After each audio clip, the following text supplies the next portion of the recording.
Bismillahi Rahmani Rahim. Alhamdulillahi kafa, wa salatu wa salamu ala rasulil Mustafa, Nabiyyina Mawlana Muhammadin wa ala alihi wa sahbihi wa man wala, amma ba'd. Assalamu Alaykum wa Rahmatullahi wa Barakatuh.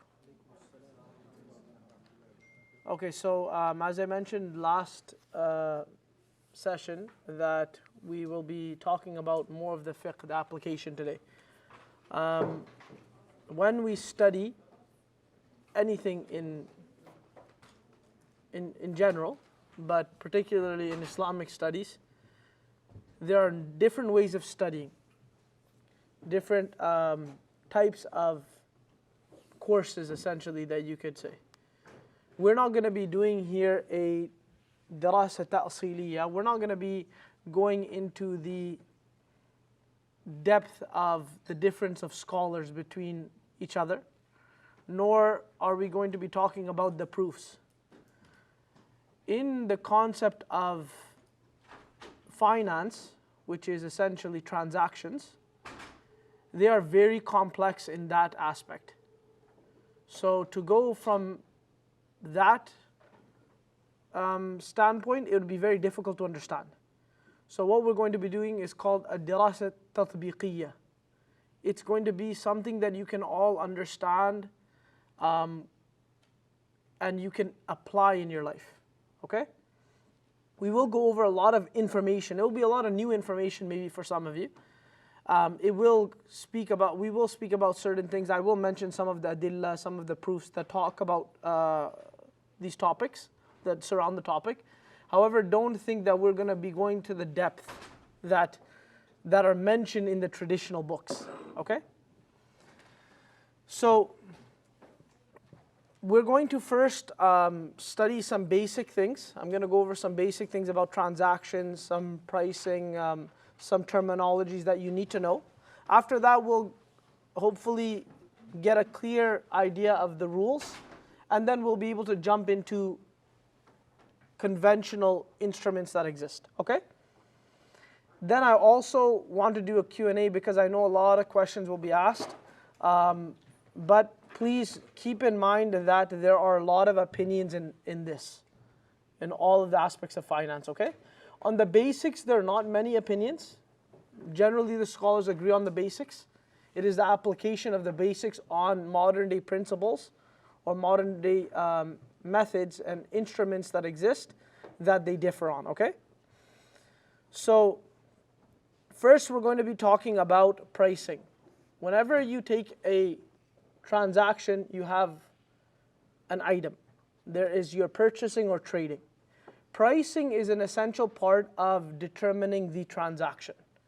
The price is required to be known up front. There is no legitimacy in Islam for a hidden charge. All charges need to be clear. Okay? We do not believe in fine print, where you can hide things from the people. All details need to be disclosed. All right? Islam bases its conditions of transactions around the concept of morals and ethics. So honesty is a key part of it.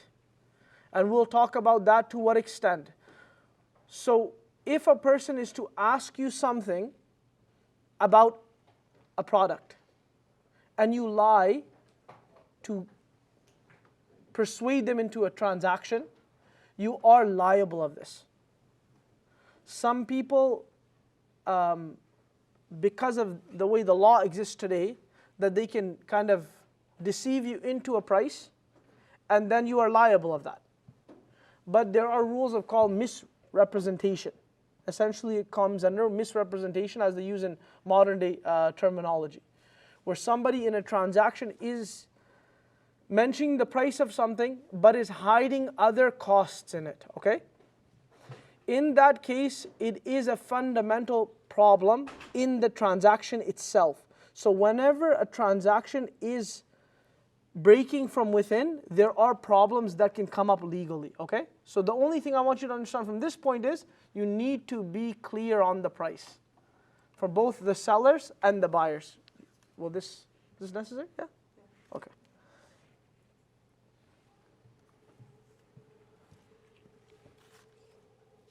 This one is, it's not on, is it?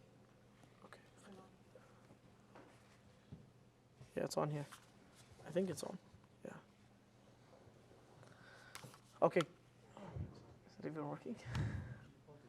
Okay, it's not working now, alhamdulillah. All right, now next fundamental thing that you need to know is forms of payment, because we talk about pricing. When pricing is needs to be upfront, needs to be clear, we also need to talk about what are the forms of payment. Essentially, you have merchandise itself. You can buy and sell through items, not only currency, not only wealth. So you can use, like it was used in the barter system, you can use dates. You can use food staple items. So all of those are flexible, okay? Now the second, which is called urud. And the second is what we call nuqud, which is currency and wealth. All right? Currency and wealth has differed over time. It has been at points gold and silver, and today we see it as dollar and pound and other currencies. All right?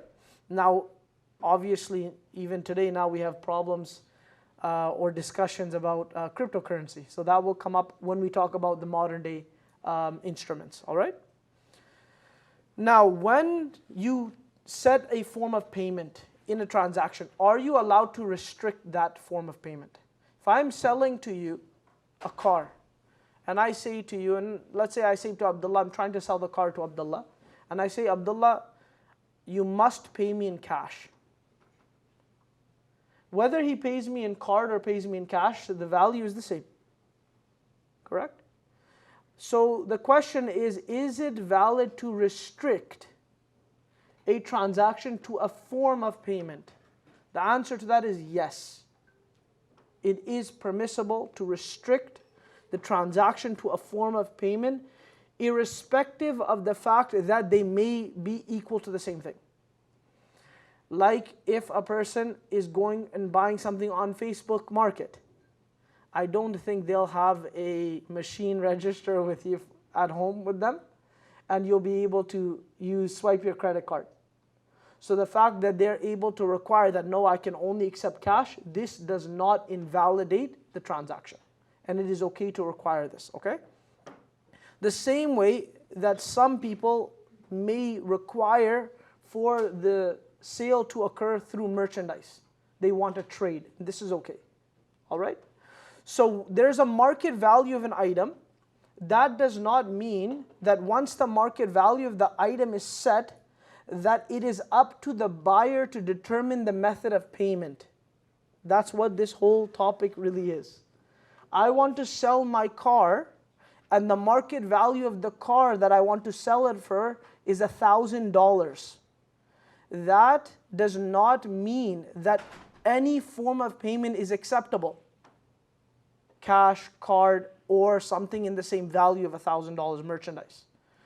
Whatever is the terms that we agree upon, that is essential. Nothing but that, all right? Now, with those two important points, now we can talk about contracts. Okay, those are some kind of preliminary things that need to be noted when you talk about a contract. A transaction is a contract. In all, yeah, I will. So, in all aspects of fiqh is divided into two things. Does anybody know what those two things are? There are actually only two types of fiqh. Yes, Osam is correct. All fiqh falls under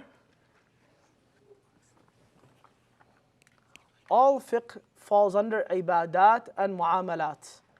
Ibadat means worships. Jurisprudence that surrounds the concepts of our spiritual actions. That comes under Salah, Sawm, Hajj, and all of the 5 pillars of Islam. As for muamalat is our religious dealings in life. Okay? Not connected to a spiritual nature, but they are in this actual life in relation to other people. That has to do with nikah, talaq, buying and selling, and all of the things in between this, okay? So in a contract, all contracts require two things. There are some preconditions, meaning that the person has to be sane and Muslim for these rules to apply to them. However, the contract itself needs to have an offer and an acceptance. Offer and acceptance. Ijab and qabul. Without ijab and qabul, these two things occurring, no contract is lazim. It is not binding. Alright, this is the fundamental concept. Al-ijabu wal-qabul. When you do a nikah, a marriage, this is also necessary. So in all acts of muamalat, there is a concept of ijab and qabul. Offer and acceptance with that must be on something valid. So if somebody tries to buy something that is not ownable, then it is invalid. For example, if I am living by the seashore and I say to Zaid, Zaid, I will sell you 100 fish in the sea for $20. I could get the fish, but I don't own the sea. So I have no right to sell something that is not accessible to me. So even though Zaid says to me that I'll buy 100 fish, and I'll buy it for $20. And it is valid to buy fish for $20 between two people. But the fact is, even though there's offer and acceptance and a legitimate product, the fact that it is not accessible and I do not have ownership of this sea, that will immediately destroy the contract. It cannot be binding. Okay, so these are some of the rules that we're going to be talking about. These things you may be like, oh, this is not practical to me, I'm not buying fish in the sea. But they are actually very essential to the instruments that we deal with today. For example, stocks. For example, cryptocurrency. This concept of bay' al-majhul, shira' al-majhul, ma'doom, things that don't exist and exist. This concept it is applicable, okay? Just to different sales and transactions. Now, the second type, now this is called a clear spoken contract, where one person and another person, they agree to engage in something, where there's an offer and acceptance on a valid product. There's also other types of transactions that occur that are not spoken. They fall under urf. They become the common method of purchasing and selling. When you go to Superstore or Walmart, or Costco or Freshco, whatever it may be, when you go there, the price tag there says $10 for, 30 eggs. When you take the eggs, and you know the price tag there is $30, and you go and scan at the cashier does not need to offer and you do not need to accept. The fact that the urf, the norm, is to know what the price is, to scan it, and that is a binding transaction, that is sufficient. Okay? These are called unspoken transactions. You cannot walk away from that under this premise, that, oh, I did not openly accept it. Like this, in a more practical way, is if you went to the halal meat stall.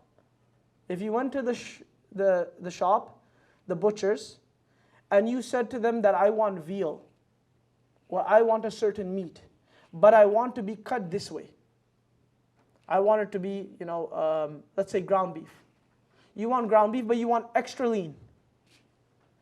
So now they have taken the beef, the butcher has taken the beef, has processed it, and then has given you 2 pounds of it. Now, since the process has been already determined based on your request, this is binding upon you.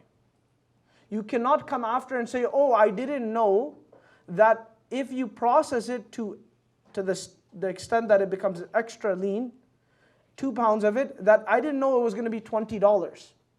And you cannot back away anymore, because the person has now put in some effort to change the product to suit you. So this is called an urf. This is an obligation. Now this is a binding contract that is unspoken. Okay? So these are two aspects that we need to know now when we talk about now transactions, types of transactions. The scholars have broken them down in a different way. I've bunched them all together just to make it easier for you all. Okay? The first type of transaction is spot exchange. This means buyer and seller exchange spontaneously on the spot. Both ends, whether that be money in exchange for product or merchandise for merchandise. But however, the transaction is concluding with both of them exchanging on the spot. This is the most clear method of transaction because in it there is no jahala, there is no ambiguity, there is no unclarity. And we see in the rules of buying and selling in finance, al-jahalatu tuaddi ila al-niza'. Any type of ambiguity can lead towards dispute. And when there is ambiguity that is controllable, but a person is not making the effort to control it, then it will lead towards disputes and therefore not permissible. We do not want disputes over ignorance or over ambiguity, unclarity. So the best type of transaction that can exist, the safest, is a spot transaction. All right? Another type of transaction is an advanced payment transaction. Advanced payment is where I, as a seller, do not have the product, but you know I can get the product, and you want to buy the product from me. So you can pay me in advance, and I can get the product for you. Okay? This is called an advance payment method. This in Sharia, originally, according to our rules, should not be allowed. This should not be allowed. However, with unanimous agreement amongst the scholars and with hadith, the Prophet ﷺ did allow this. And therefore we call this mustathna. This is an exception, an exception to the rule that is now existing in Sharia. That means that, and why wouldn't it exist? Why do you think? Why would it not be according to the actual rules of Sharia, the basic rules? Who can give a guess? Yes? Yes, so what was that rule that I was saying to you, that everything is based on not being ambiguous. When there's ambiguity, it can lead towards dispute. So because of the fact advance payment can cause towards ambiguity, because you don't know what's going to happen in the future. Will you get the product? Will you get a different product? Will it get lost in shipping? All of these things, these variables that are uncontrolled. Because those things can exist, it could lead towards dispute. So based on the rules, it should not be allowed. But the Prophet ﷺ did allow it, and he had done it. So because of that, it is permitted. However, it is permitted with conditions. Okay? One of the conditions is the product that a person is going to pay in advance for must be specified. It cannot be unknown. It needs to be clear that what you are buying. Like if you buy on Amazon, you know what you're buying, right? You're paying in advance, you don't have the product. Number two, the quantity of it. If it's something in quantity, you need to know. Am I getting 1 kg of it, 2 kg, 1 pound, whatever it may be. Number three, the price. Whatever the price may be. Are you paying $1 for a pound, 10 pounds, $10, or are you paying it by unit? But whatever quantity you get, and the price should be clear. Okay, that's the third thing. The delivery time. What is the expected delivery time? Okay? And four, availability. This availability concept is what I was talking about when I was saying that you cannot sell fish that are in the sea. If it is not something that is readily available on the market, then to buy it, even though it could possibly come to exist. We're not saying that it's not possible to exist or not possible to produce. However, because it's not readily available, it could lead towards dispute. So it needs to be readily available on the market. All right? A simple example of what this is Amazon. Amazon is essentially fulfilling all of these conditions for you, and it is permissible to buy something on Amazon knowing that it will come next week or the next day, depending if you're a Prime member or not.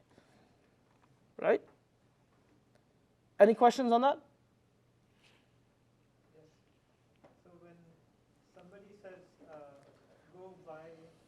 bring me fish from the sea tomorrow, he's a fisherman, so go bring me 100 fish from the sea.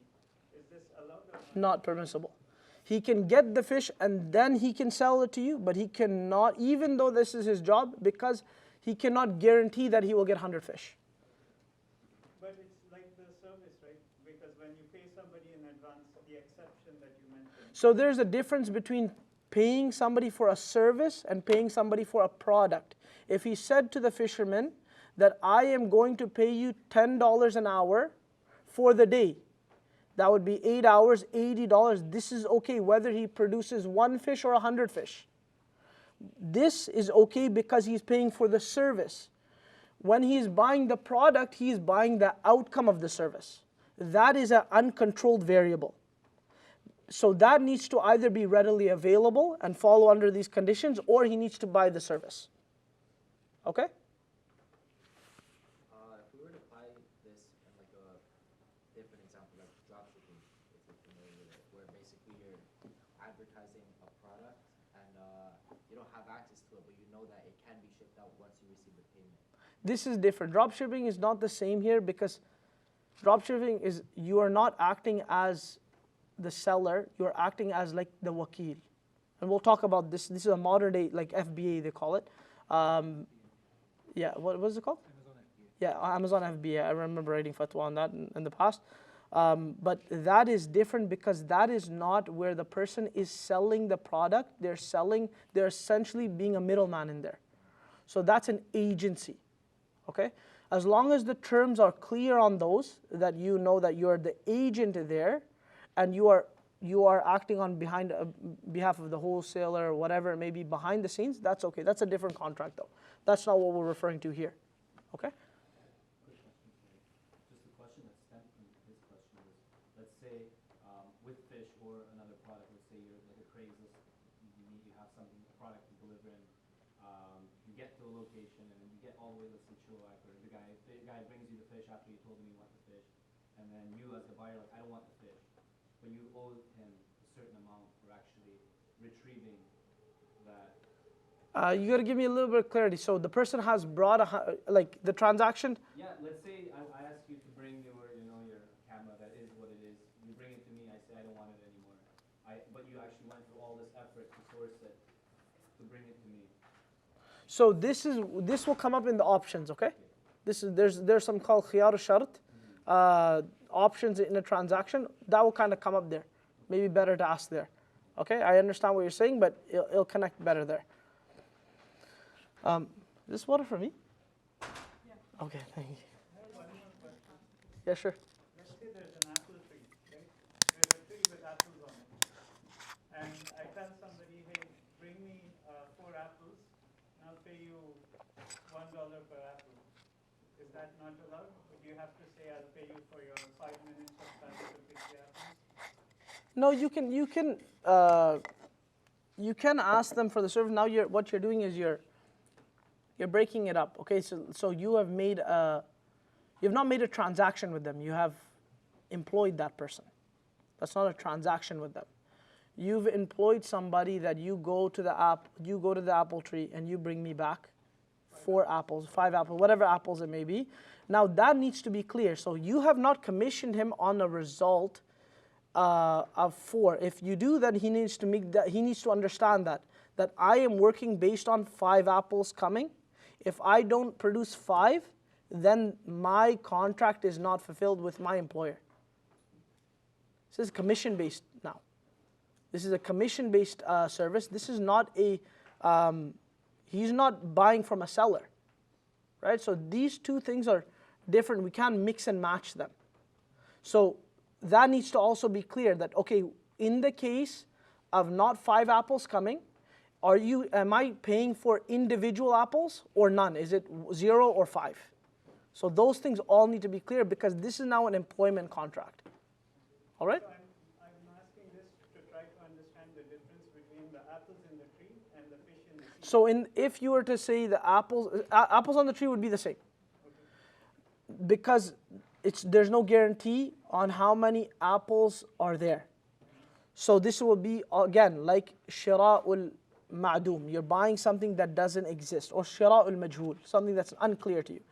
If there's a person who actually owns the apples, has them in a basket, or whatever, a farm of apples, and he says to me, for every 10 apples, I will give you for $10, right? That's a simple transaction. But if I go to somebody third party, and I say to them that your job is to go and get me the apples.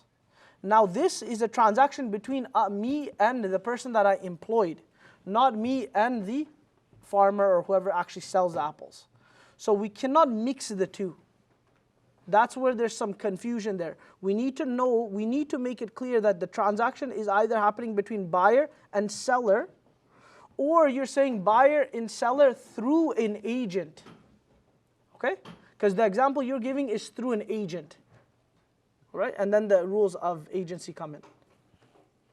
Yes? Insurance products, health insurance, car insurances, they are all based on ambiguity. And in some cases, we find ourselves to be obligated to buy them, like here in Canada or even some other states, you have to. So in this case, insurance I'll talk about when we talk about conventional instruments. It'll come up. But yes, you're right. The concept of insurance is coming around this whole jahala. Okay? Any other questions regarding this topic before I move on? No? Okay. So as you guys all noticed right now, I know we're just started, but see how a lot of things come up? It's just a simple concept. But now a lot of things come up, FBA, Amazon FBA, and insurance. Things will come all around these basic concepts, okay? This is why the application is very sensitive. And that's where the scholars disagree today. Now, when you do an advance payment, can you pre-sell that? There are 2 conditions from pre-selling. If and let me put it in an example so that you guys can maybe understand it better. Zaid is buying from me 10 Honda cars, Civics. I am a wholesaler. I can get the Civics and give it to him. I tell him that I'm giving you white Civics, fully loaded, $30,000, because remember the conditions need to be there. $30,000 for each one. It will come to you at the end of next month. All the conditions I made clear. And it will come to this address. He pays me $30,000 for each of these 10 Honda Civics. Now, I have now 30,000 times 10 is what? 300,000. I got the payment. Am I allowed to take that payment and go and invest in something else? What do you think? No, look, I haven't given the cars yet. Zaid paid me $300,000. We've already made clear what I need to produce and when I'm producing it. In the interim of that, I have taken my $300,000 sitting in my account, something lucrative comes up. Am I allowed to reinvest that money? No, the Honda Civics have not been delivered yet. Whether I have them or not, that's irrelevant, but it hasn't been delivered to buyer. No, you cannot. Why? something may come up, like things unexpected may happen, you won't be able to give it. Exactly. So, al-jahala tuaddi lin-niza. If I take that money and I have not produced the product to the person and something happens, how can I retract? then you can do something. This is dhulm min darar. La darar wa la dirar. If I take the $300,000 and I give it to a next person, and then on the boat sinks. And the cars are all gone. Now he's asked me for the 300,000 back because there is something that happened which I was liable of. Now my $300,000 is in a stock. And I say to him, brother, wait till the stock is going to go up. We'll both make money. This is darar. This is what the Prophet ﷺ said, La darar wa la dirar. You cannot harm anybody. So it is not permissible to do that. Now, that is from the seller side. What about the buyer? The buyer says, I have 10 Honda Civics coming. They'll be here at the end of the month. Oh, Hashim, will you buy the 10 from me? 35,000 each. So he's made 5,000 times 10, $50,000. Can he sell to Hashim? No, he cannot sell to Hashim. Okay? This will come up in real estate and other options, futures, etc. Okay, is that clear? Why? Same rule. There will be niza. There will be dispute. Possible dispute. And who is liable? When you cannot solve this problem, then you have to go to court. We don't want that. And for people, like I've dealt with some of the court situations, you can lose a lot of money before you even get your chance. And you can, it's a headache, okay? So we want to avoid going to court completely. Next is a credit sale. A credit sale means on reverse. You didn't give advance payment. The product was given to you in advance before payment was provided. Is that permissible? Everybody just quiet. Like I'll answer. And the last one we talked about where the buyer is giving advance payment and he is awaiting the product. Now we talk about it in reverse. The seller has provided the product up front on a credit that the buyer will pay later. Is that permissible?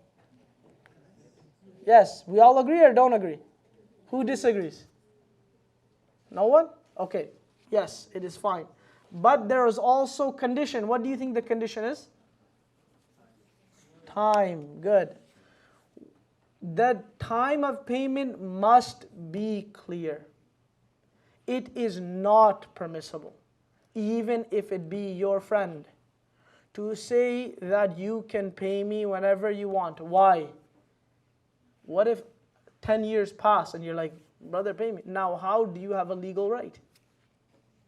If I say to somebody, you can pay me whenever you want, then he can really pay me whenever he wants.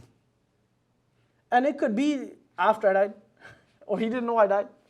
And it could be at any time. So this is also jahala, not permitted. So the time of payment needs to be clear. All right?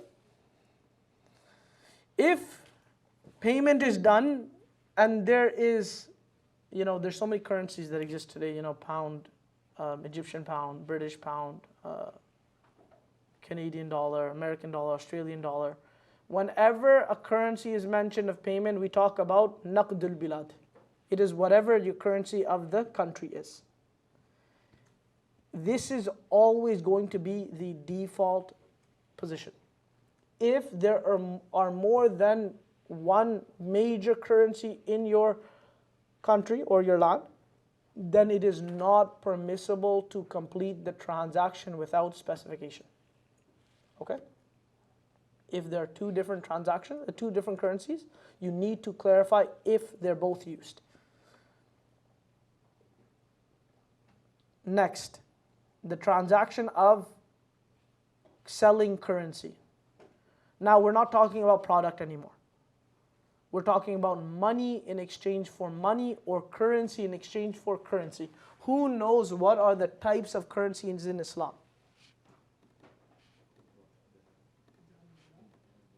I just hear whispering. Somebody's got to say it louder. Gold, silver. No. Tamar. Milh, okay. Milh is salt. Okay, sha'ir is wheat, barley, that's all of them. And there are some others, like you can say rice in some countries in the past. All of these are considered currencies. Okay? When we talk about riba, interest and usury, this is important because riba does not only exist in money. This is very essential to understanding finance. Riba exists also in food staple things. Okay? When we are exchanging currencies, there are two types of currency. Okay? What did we just say right now? We gave example of 6 things. So you say dhahab, fidda, gold and silver. Then you have salt, dates, wheat and barley. Okay? 4 of those are food items that is mentioned in the hadith. The food items are non-perishable, usually non-perishable items, and thus they can be used as a mode of transaction, a mode of currency. When you exchange any of these 6 things with each other, it can only be permissible when they are yadan biyad, taqabud. When both of the exchanges from both ends occur spontaneously. Remember we talked about what was the greatest type of transaction? We said the strongest type of transaction, it was when somebody buys and sells and you guys exchange on the spot. That is the strongest type of general transaction. And we said why? Because there's no jahala. There's no ambiguity there. Both of you exchange right there. We also gave examples of there are cases where you don't have to follow this rule. Advance payment, credit payment, all of those things, right? In currency, it is absolutely necessary. There is no other method but spot trading. This will have a huge impact on some of our discussions. Taqabud, shart yad bil yad, to exchange hand in hand. There is no delay permitted. Number 2, in the 2 types of transactions, 2 types of currency, we talked about currencies that are monetary, gold and silver.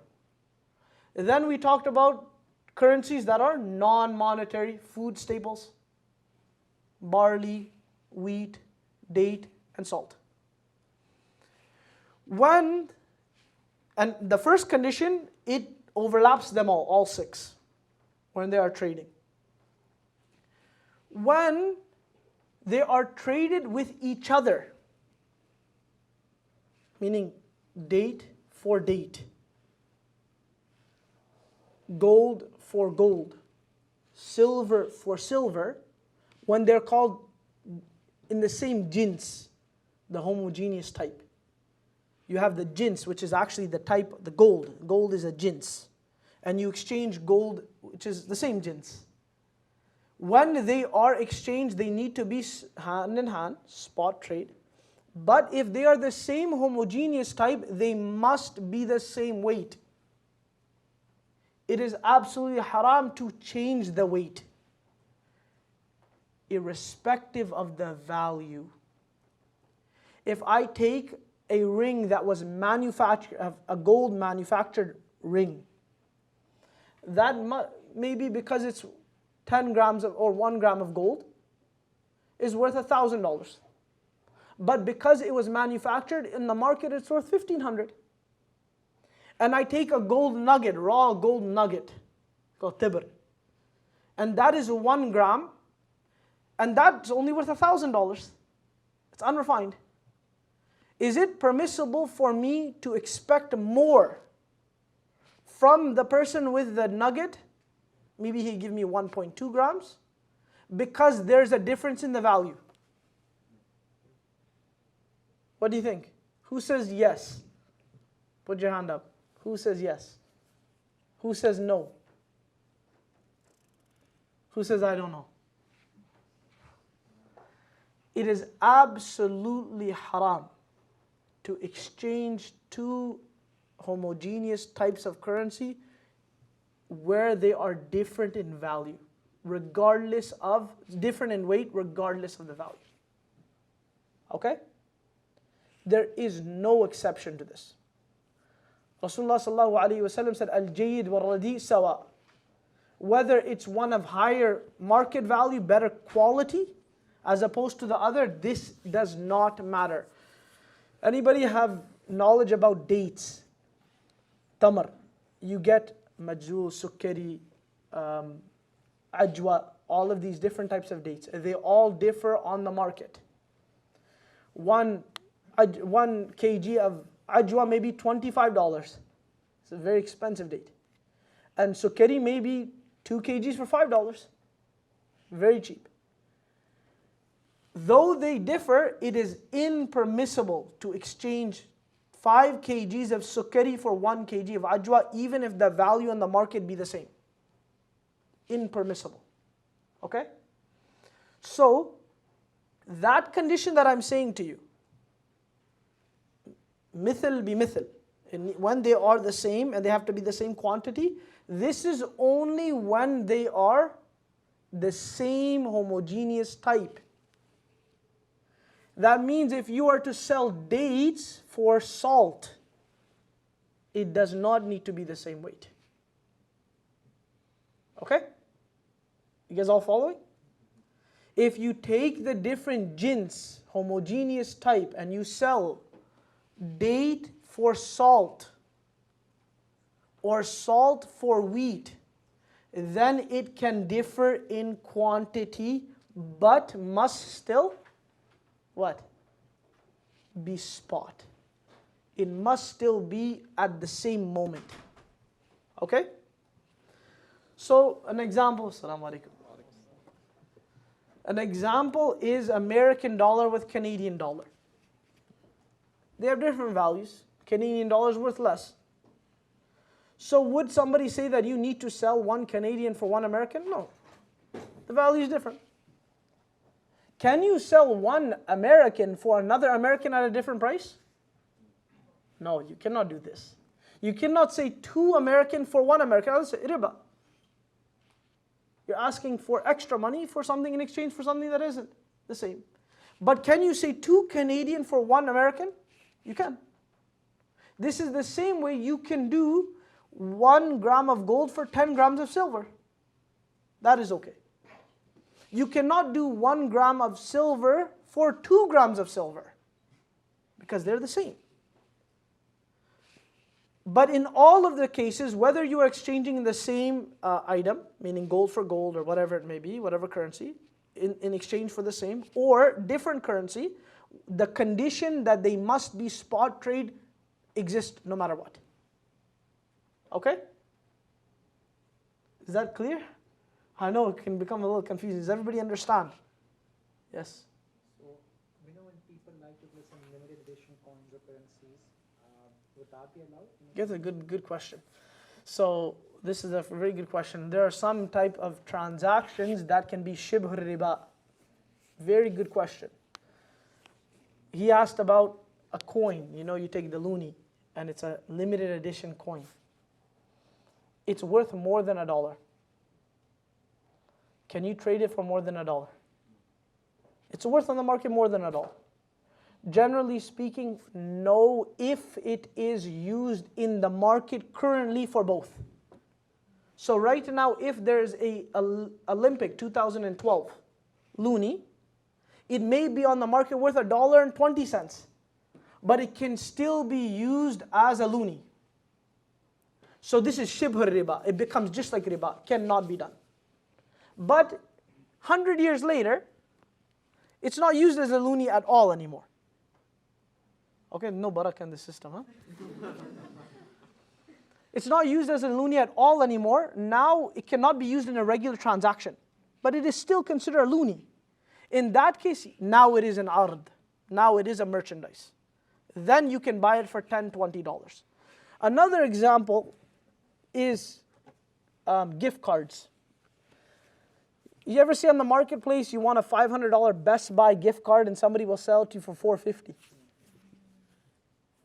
This is not mutlaq, it's not very general wealth because you can only use it in Best Buy. Right? So it's not the same as a Canadian dollar. But it's also used as money in the store. Right? So is it permissible, this is called shibh, it is shibhul naqd, shibhul arad. It's resembling partially both sides. But because it is overwhelmingly used as money, it is similar to riba and should be avoided. Impermissible. In my opinion, it would be considered riba to buy.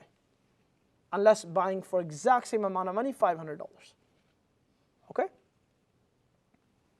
When you buy gift cards, they normally charge you a fee. Like if you buy a $100 gift card, charge a fee of $1. So are you allowed to buy this? Yeah, that fee is separate. That's a what do you call it? Administration fee. That's totally okay. That will actually come up in some other things too. But yeah. So is any? Oh, there are some questions. Okay, that brother was up first. I think that you said like homogeneous things, right? It's kind of arbitrary. So with your date example, let's say I made dates, but I put chocolate inside them. Now I call them chocolate dates. No.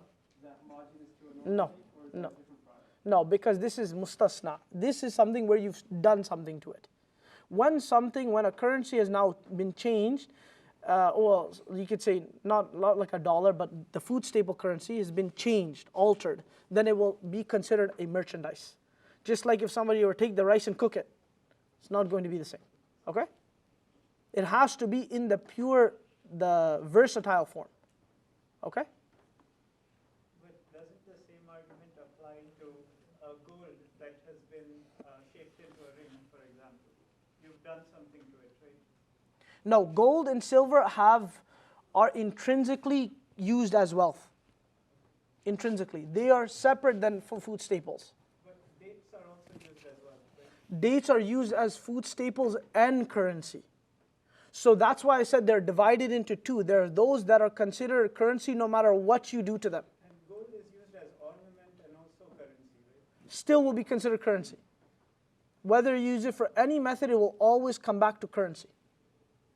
And the rule of riba nasi'a, the rule of it being used as a currency in terms of the riba application, will exist regardless of manufacturing. In the food staple though, it does have this ability that if there is some manufacturing occur, then it could be removed from this concept. But not in the case of gold and silver. Yes? It's no problem. Just wanted to go back on the loonie example. If you have a loonie that is technically worth more, that can serve as a loonie. Then I'll just sell it as a at the moment, it should be used as the normal value until the case where it cannot be used as a loonie. Okay? Yes? Going back to the gift card example, you said if a gift card is $450, you have to buy it for $500. But shouldn't it devalue its price because you can only use it one place, whereas money is versatile? Correct. This is what I was trying to explain when I was saying that there's shibhu naqd, shibhu al-arad. It's resembling both a merchandise where it's restricted, but it's resembling money because it's utilized as money. But because of that, the fact that it does resemble merchandise and money, and heavily money, because of that, it should be avoided. Yes? Another question about the gift card, doesn't it, or it kind of resembles the idea of American versus Canadian dollars because of the gift card can only be used in a specific place with that. No, because these fall under fulus. These are general currencies, paper currency. Paper currency is not considered as a gift card because even though yes, it could be restricted to certain countries, but because it is an overwhelming currency in that place and more versatile. Well, both are what you wouldn't be able to do in whether it's a gift card situation or the Canadian American. Both you could not trade for a different value. It has to be the same value if you're trading for the same homogeneous type. But that one where it's currency would be more clear essentially. There is not much resemblance towards a merchandise in that case.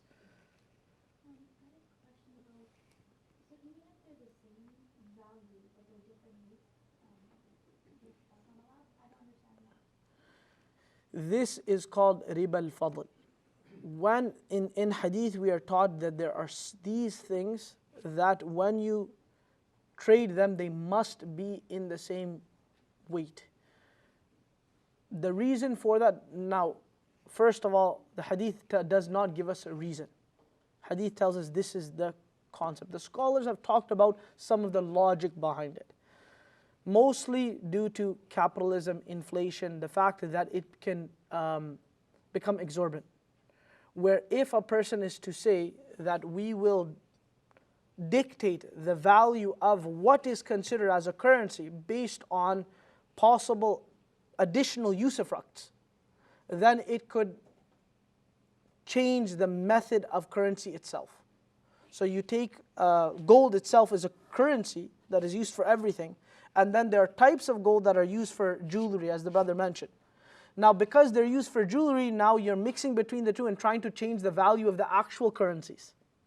This would be a manipulation of the currency market. So for that reason, that's one of the logical reasons behind it. Okay? Any other questions? Yes, brother. So I can't sell like a collectible loonie in Canadian dollars for more than $1. Could I sell it for like 100 euros, for example? Only in the case where it is now a sole collectible. If it becomes a sole collectible, the only usufruct of it, the only benefit of that is a collectible, then yes, you can sell for 100, 200,000, whatever. But in the case where it could be used as a collectible, it's not at the point where it's a full, complete collectible. It could still be used on the modern market as a loonie, then it cannot be done that way. Okay, that's why I gave the example of in 2012, the Olympics were done, Canada issued loonies, but those loonies would still be used as $1 on the regular market. They're still usable. So in this case, it's shibh riba, it's borderline, and that's why it should be rejected. Yes?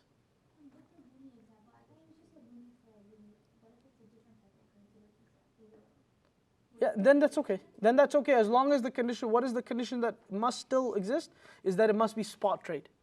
If you do loonie for, like Canadian for €1, there's no harm. It could be 10 for 1, that doesn't matter.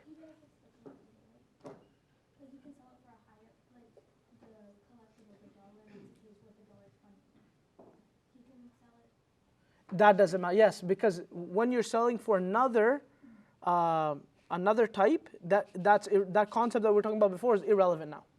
Okay?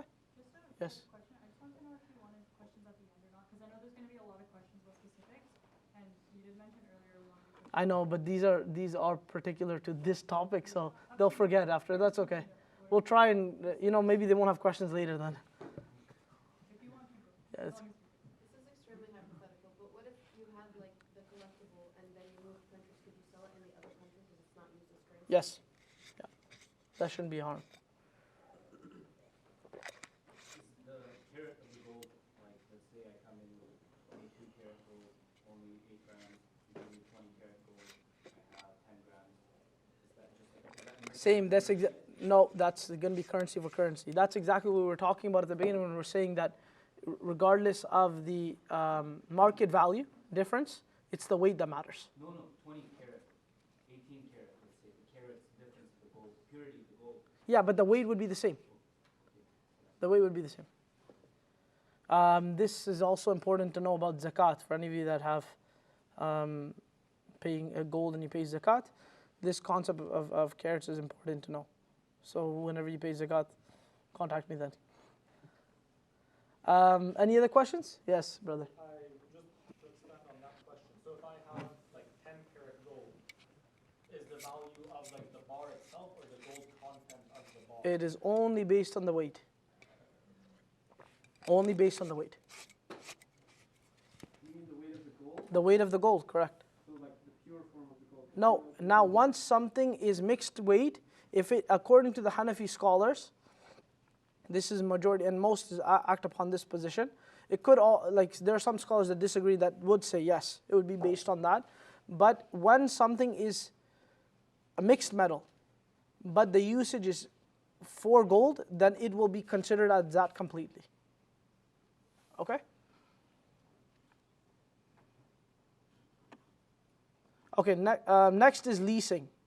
We don't need to talk too much about that. Leasing and renting is not really considered a transaction. It is a contract, but it's not a buying and selling.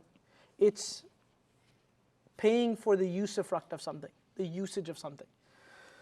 When you buy and sell, when you rent something, you are not owning it, you are bound to the contract of utility. Is that clear? Right, there's a difference between me being bound to buying a car for $10,000 and me being bound to a $1,000 lease of the car every month for a year. Right? That's the difference. Yes? Oh, we'll talk about that, but no, it's not okay. Now we're going to talk about khiyarat, options. In transactions, there are conditions that can occur. The conditions can make changes to the actual transaction. There are essentially a few that we need to keep in mind. One is khiyar al-shart or khiyar al-ruju'. The condition to withdraw from the transaction. If Zayd and Abdullah agrees to sell Zayd a car for $10,000. And Abdullah says, I agree to the price of $10,000 and I agree to this car, but I want to have the right to back out and rescind this in the next 7 days. You ever go to a car dealership? Sometimes they'll give you this option. Within 3 days, if you do not like the car, you can give it back. Even though it's a binding contract, it's not a test drive. This is a contract. You have bought the car, you have agreed to the terms, but you have put yourself in a position where you have an option to walk away from the transaction and cancel it completely. This is permissible. It is permissible, but needs to be done before completion of the transaction. So this condition needs to be preset, obviously. Preset and the duration of it. There is no minimum or maximum required in Sharia. A person can put it for 1 day, 2 days, 10 days, 1 month, whatever it may be. And it is permissible. In real estate, there is some, in countries there are some legislations. Like in BC, there are legislations around developers.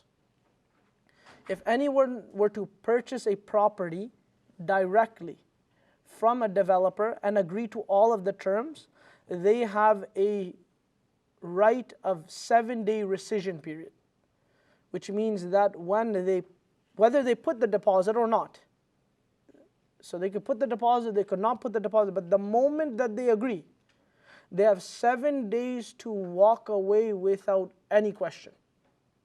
They're not even allowed to question you. This is a government right that they have implemented under the Consumer Act to protect consumers from developers. Okay? This is like exactly what we're talking about. The only difference is there the government is compelling that it must exist. And that is okay if needed. Next is, okay, if it is during that time, another point, during that time where it could be 7 days, right? If someone were to have the product and they were to ruin the product or it were to perish in their hands, they are liable. They are liable. Because it was in their 7-day right, they are not obligated to continue with the transaction. But they are obligated, they are responsible for the liability, which means if it is something that could be repaired, they have to pay for that repair. Okay? Or if it's something that was ruined completely, they need to pay for the substitute of that. All right? So they popped the tire. They popped the tire of the car, and they had 7 days. They cannot go and be like, oh man, what a faulty car, the tire popped. I drove over a nail. No, they have to go, they have to replace it. Okay? They're still liable of this. Unless the seller allows it, but they are liable. Yes?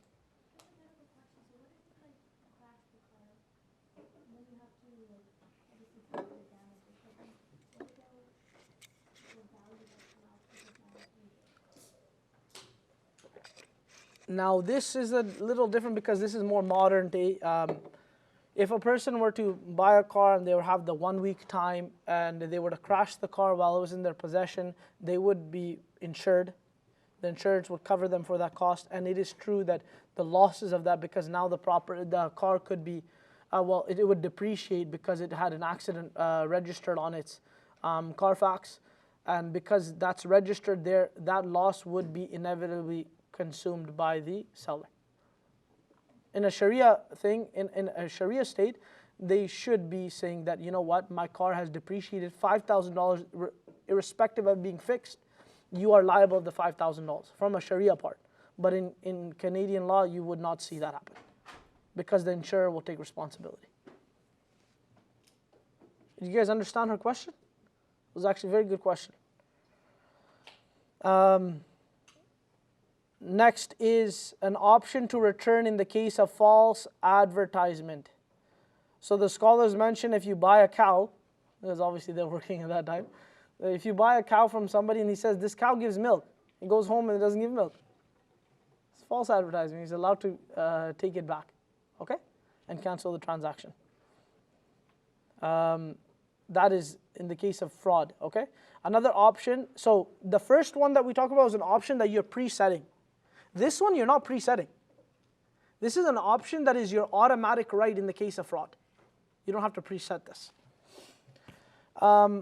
Another one is a defect. If you buy something and it is found to be defected, it doesn't mean that it doesn't work completely, but it doesn't work to the extent that it was marketed to you. You can do two things. One is to return it, or you can ask for compensation. An example, you know what the Arabs used to do, this crazy stuff, okay? So they used to take the animal, the sheep, and you know you milk it every day. So what they would do is before they put it on the market, in the Arabs' time, they used to keep it for 3 or 4 days unmilked. And its udders would be full. And when they're going on the market, then the people are looking and they're trying to buy and they're like, oh my God, this thing is giving like triple the milk of a regular cow or sheep. So the people would say, I'll pay you extra money for that. They go home, they milk it all, next day no milk. And it's back to normal. This is like a deception, right? So this is an aib. Even though it is producing milk, it is. But the way it was advertised is not the same. So there's a defect in the understanding at the time of transaction. Okay? So when there's a defect, there's two ways to deal with it. One is that you cancel the transaction, or you exchange it, yes. Or you can also get compensation for the difference or the defect. Another condition is inspection. If you don't have much knowledge in that product, you can put the condition of inspection, like if somebody wants to buy a car, but he's not a mechanic. So he doesn't know. If the guy tells you that, you know, the tires are 80%, don't worry, it's all approved, it's all good, you know, there's no leakage, there's all the cylinders are working, everything's good to go, but he's not a mechanic. So he takes it to his mechanic, you can put that condition to take it to his mechanic and make sure. Right. Yes? Is that before or after? It's after. You can put this condition even after you agree on all the terms. So now he can go to the inspection. If the inspection is done, if it comes out to be you know, inadequate to what he believed it were to be, then he can go back and cancel the transaction. It's after the fact. What would be liable for that inspection cost? It is the condition of the buyer. So the buyer is responsible of this condition, the payment of that condition. It's their right, their choice. Same way when you buy property. We buy property, a lot of people put a condition of inspection. When you put the condition of an inspection, it's your cost. It's your responsibility to pay for the cost of the inspection and to do the due diligence of that inspection, unless the seller agrees to paying on it. So automatically it is the buyer's choice, responsibility, unless the seller agrees that, okay, you know, I'll do this for you. That can be done. Okay? Rescinding any, other than this, Canceling any transaction can only be done mutually. There's no other way. Okay? Any questions before we go into now the conventional parts? Because I know this will get a little hectic. No? Okay, so that was just the basic stuff. Now, the conventional parts, I didn't put it in a specific order, but we will go over everything, inshallah, to some extent, okay? First of all, there are a lot of fatawa and everything, okay? Don't do tatabbu al-ra'i, tatabbu al-rukhsa. Don't look for ease only. Look for what is correct, what makes sense. Islam is in between. You will find people that are so strict that it is not correct at the end of the day, okay? And you'll find people that are so lenient, you'll look at them and be like, oh, there's nothing halal, haram in this life. So we have to find a middle path, okay? This is why we always look for the majority of scholars. It's always a safe way of looking at it. But it is true that sometimes the haqq is not with the majority, okay? So the first thing I want to talk about is riba. Riba, usury, is the worst definition to say is actually interest. Interest is not a good definition of it. Interest, the word interest is a modern day word that was brought in through the through Christianity when they made a reformation. There was a man named John. In Christianity, all types of usury was forbidden. Every single, they were extremely strict, where there was no way out of it. Then when this disciple, John, he came in, he said that, you know what, we have to get out of this. So he said that no, interest is one thing, usury is another thing. So then they use this word interest. That actually comes from Christianity roots. The word interest, they said, is money surplus for exchange of money. And that is not usury. And in our books, we were prohibited from usury. And they separated this, saying interest is one thing and usury is another thing. That's how the Christians looked at it. The Jews, they looked at it another way. They said that we are not allowed to exchange interest with each other. But with everybody else, it's all free. It's all game. Open war. So, amongst themselves, they do not charge interest today. They charge interest to everybody else. This is really, Allah mentions this in the Quran, وَمَا عَلَيْنَا مِن سَبِيلٍ. That between us we cannot do this, but on other people we have to. Islam has a much broader definition of riba, which is very, subhanAllah, it's very interesting, intriguing. Riba means az-ziyada, means increase, more. Riba is, in Sharia, two types. Riba al-fadl and riba al-nasi'a. Riba, everybody wants to give their reason or logic behind it. It was haram because of this, it was haram because of that. The fact is, Allah subhanahu wa ta'ala did not give the explanation. And this is so clear because it was the mushrikeen that asked. It was not the Muslims that asked. When Allah subhanahu wa ta'ala first revealed the ayah that what increases with you in riba, la yarbu inda Allah. With Allah it is not increasing. Talking about riba. The mushrikeen of the time of Makkah, they were dealing in interest. And as they were dealing in interest, the Muslims were prohibited. And when the Muslims started to refrain from it, the mushrikeen asked that إِنَّمَا الْبَيْعُ مِثْلُ الرِّبَى. The way we buy and sell, where we get profit of X amount of dollar, $100, and the way we do it through interest, $100, at the end of the day is the same. Both $100 comes out of it. Allah subhanahu wa ta'ala in response to them did not give them an explanation. Allah just told the Prophet sallallahu alaihi wasallam, tell them simple. قُلْ أَحَلَّ اللَّهُ الْبَيْعَ وَحَرَّمَ الرِّبَى. Tell them simple. One is halal, one is not. That's it.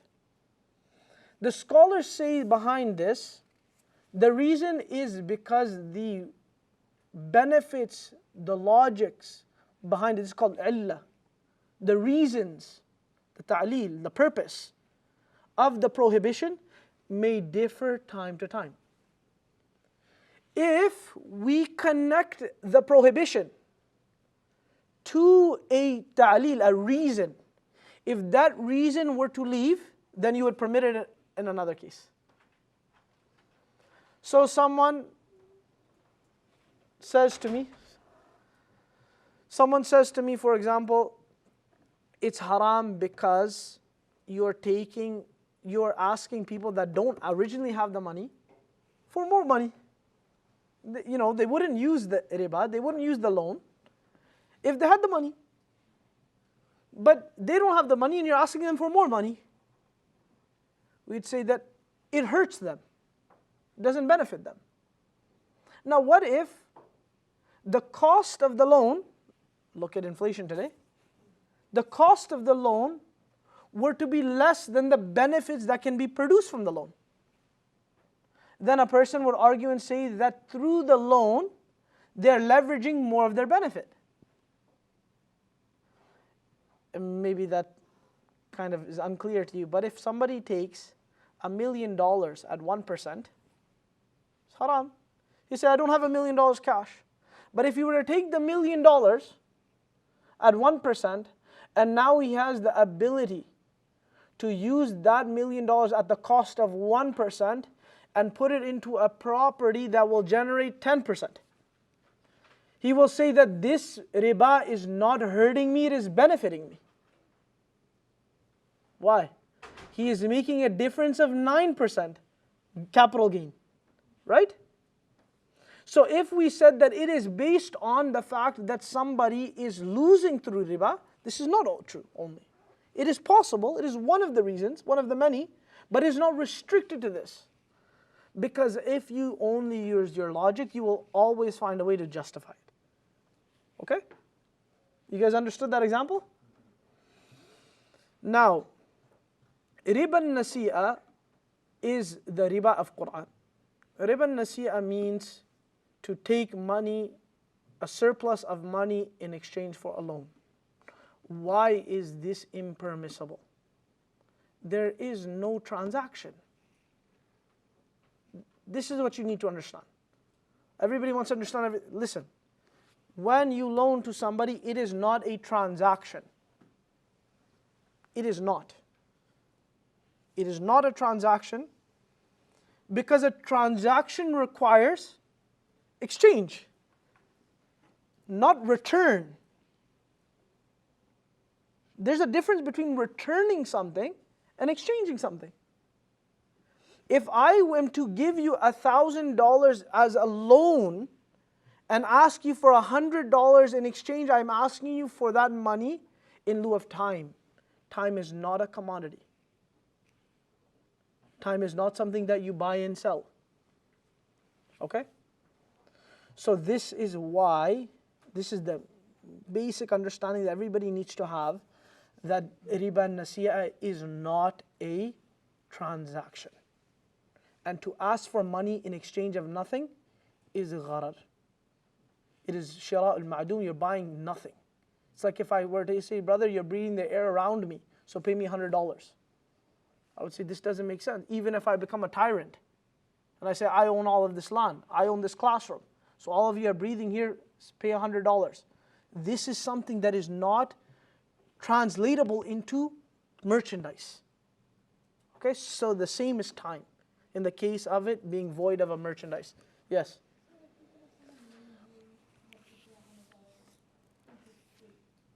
Even though that's not a transaction, it's still fine if you give them $100 back later? 100%. In general, a loan is considered a tabarra'. It's considered a voluntary act. You choose. You cannot compel somebody to loan you money. Yes? If someone gives a loan and there's a transaction, like let's say, and they do this a lot in Islamic banks, they call it murabaha. We will come to that. This will come up. Murabaha will come up. But those differ. And that's what we'll make an understanding there to separate between the two. Yes? What about depreciation? Like if I take $100 and I'm going to pay them back, but there's no interest, but like the value of the $100. Good question. This is a good question. That is the responsibility of the muqrid. Whoever loans you money, he is taking the responsibility of this voluntary act. So if it depreciates, it is not his fault. It is not your fault. This is the economy, right? The same way is that if I were to lease you a car, look at it from another perspective, and then you can kind of say that, yeah, it's fair. If I were to lease a car for $1,000 a month, and I agree for 5 years, and something happens on the market, the leases increase. So you'll say, oh, I'm not making money anymore. Things are sometimes set. You have to take the losses and gains in those. Same thing is that once you decide to give money to somebody and you give them a time to pay it back, you cannot say, oh no, currency has gone down, I need more money. Okay? Yes? So, speaking of the same topic we just spoke about, what happened to my father recently, he let someone borrow some money, and for that money he got some gold. And then the gold appreciated, its price increased. So my father asked the sheikh, and he told him that he has to give the difference of like from the appreciation to the time, like, you know what I mean?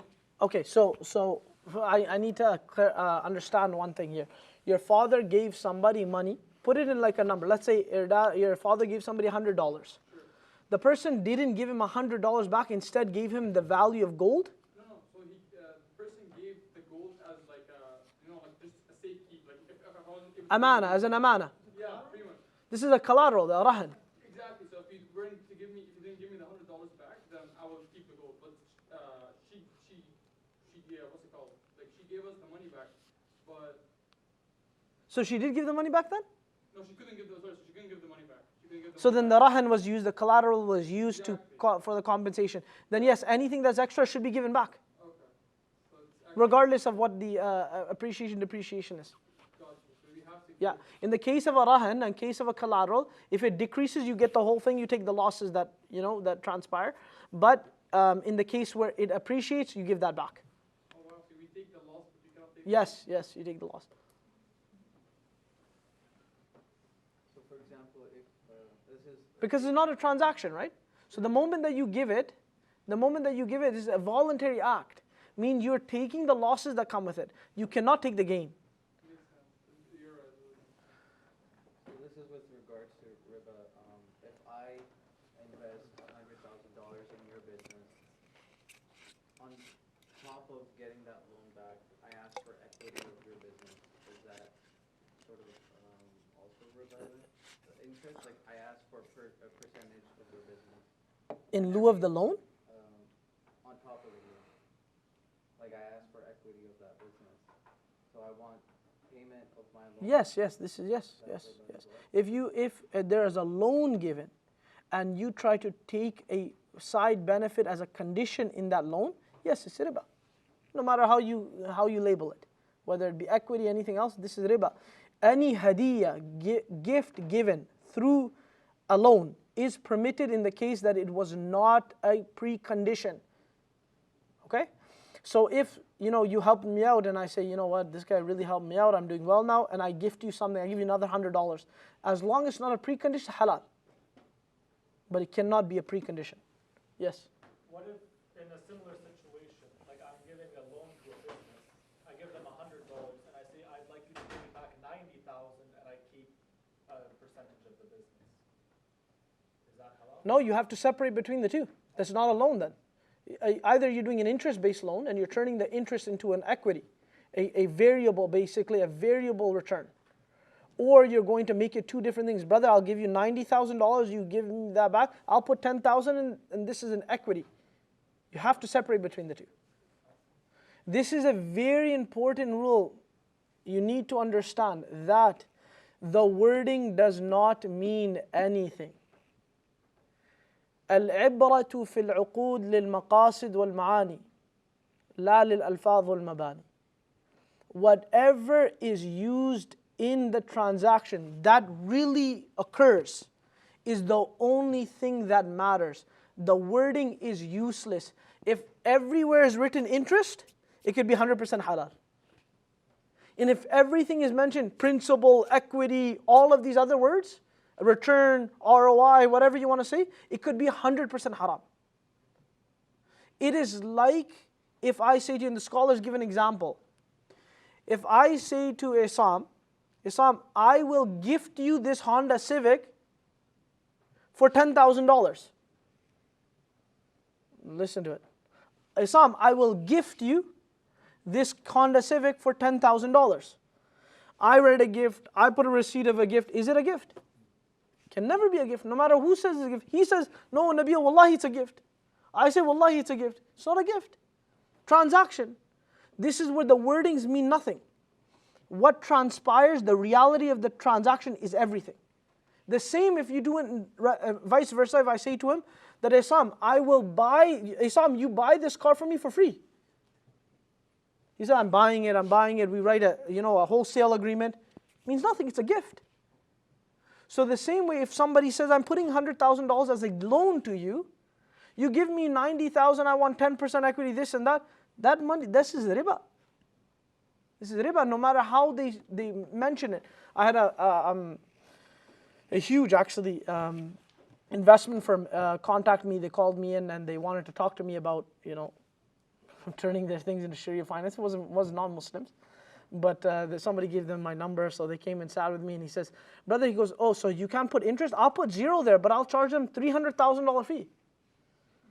I said, it doesn't work like that. I don't care about the words. The words don't matter. It's a transaction. What brother's saying there about murabaha, these things are going to, this impact, it's very hard to distinguish between transactions. This is why I said last class that you cannot say something is halal and you don't know. And you cannot say it's haram, you don't know either. You have to be very careful. It's very sensitive issues, okay? Now when we're talking about riba al-fadl, we already talked about, which is the food staples. You need to sell them in exchange of the same, at the same time. If they're not at the same time, then it's haram. If they are of the same type, you have to have same time and same amount. If they're different types, in exchange for each other, then same time, but different amounts is permitted, right? That's clear to everybody? Now we can get into housing, because this will lead us straight into housing. There are 3 Sharia ways to purchase a property. Who knows? Just buy the whole house? No, 3 Sharia methods, instruments. Pay for it? Yes, 3 methods that are used in Sharia financing to purchase property. Does anybody know? Does anybody know any of them? No, we're talking about methods that, other than cash. Cash, nobody has problem with. This brother mentioned one day. No, murabaha, he mentioned murabaha, one. Yes, Jamal. Musharaka. He's talking about musharaka. And third, al-ijara al-muntahiya bit-tamlik. There are 3 methods. In all 3 methods, there is problems with every scholar and every country, everywhere. But the 3 methods are actually very Sharia based. The application is what everybody disagrees on. All 3 of them have essential parts in general transactions that are used to provide methods of financing. A murabaha is to, and I'll just kind of tell you guys what they are. I'm not going to give you any examples of like organizations and stuff like that in particular. I will give you some just key knowledge of it, okay? Al-murabaha. Anyone knows what al-murabaha means?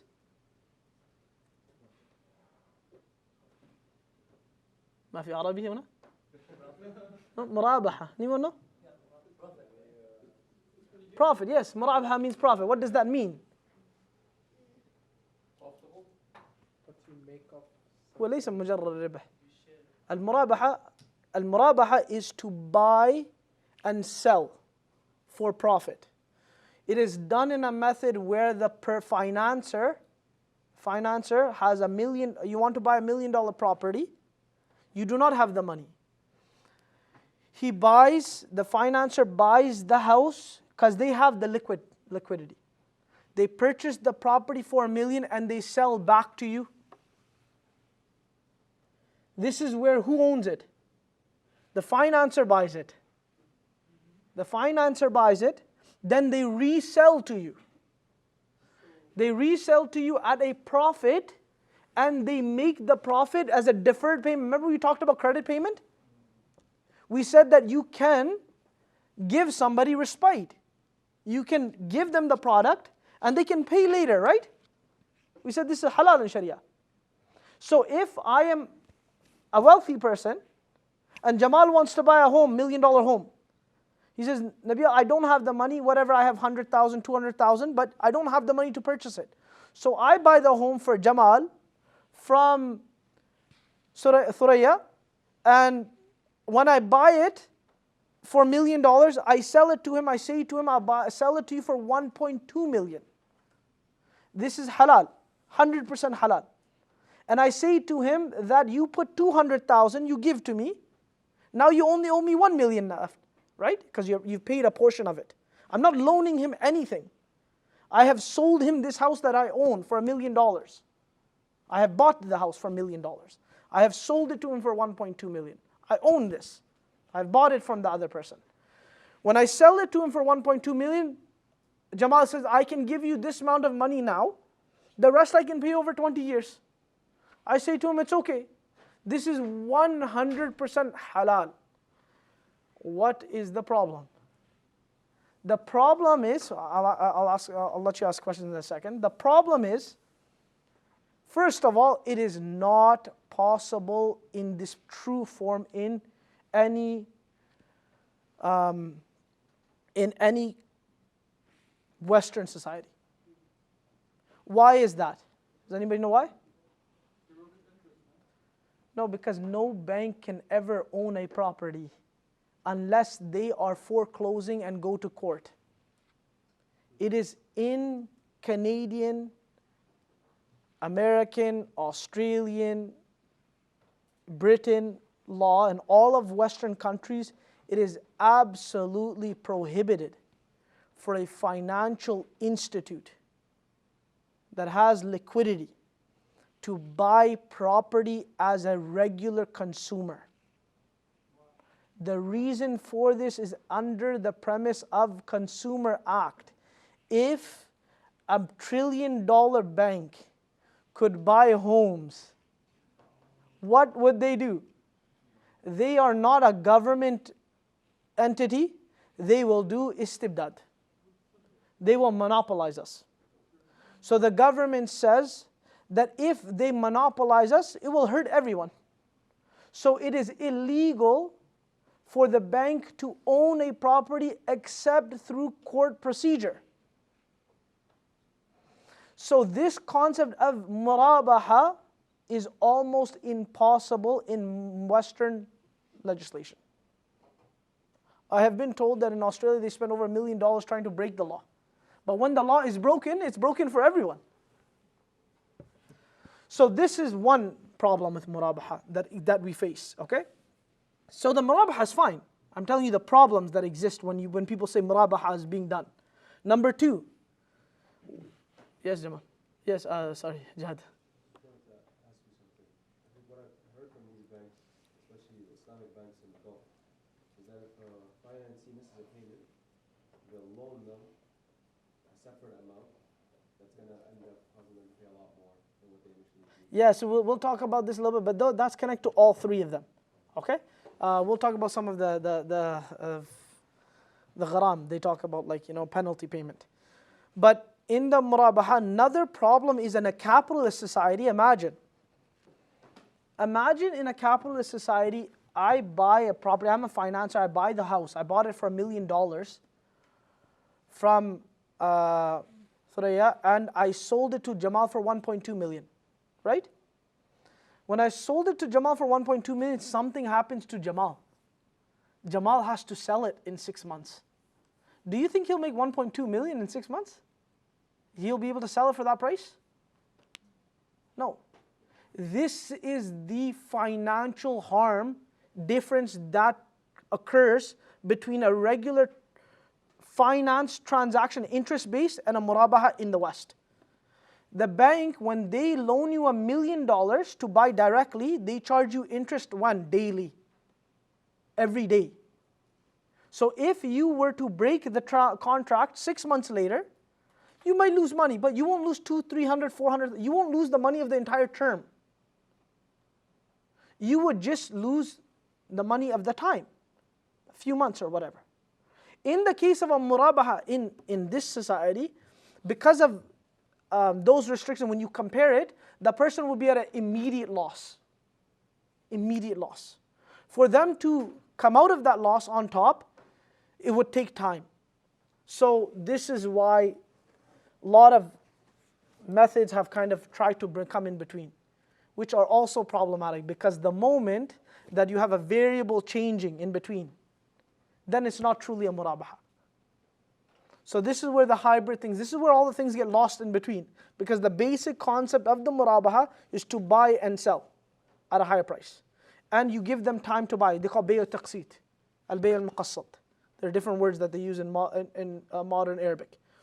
Now, that is okay, but imagine if somebody has to sell. Now they're taking immediate loss. These are the two major issues that you find with a murabaha, even though murabaha is done in most of the Arab countries. It is not done really in Western countries. Not very common. Number two is a musharaka. And when we talk about musharaka, we call musharaka al-mutanaqisa or mutanaqisa. It is a partnership. In this partnership, the bank or the financer does not need to buy and sell to you. They partner in the purchase.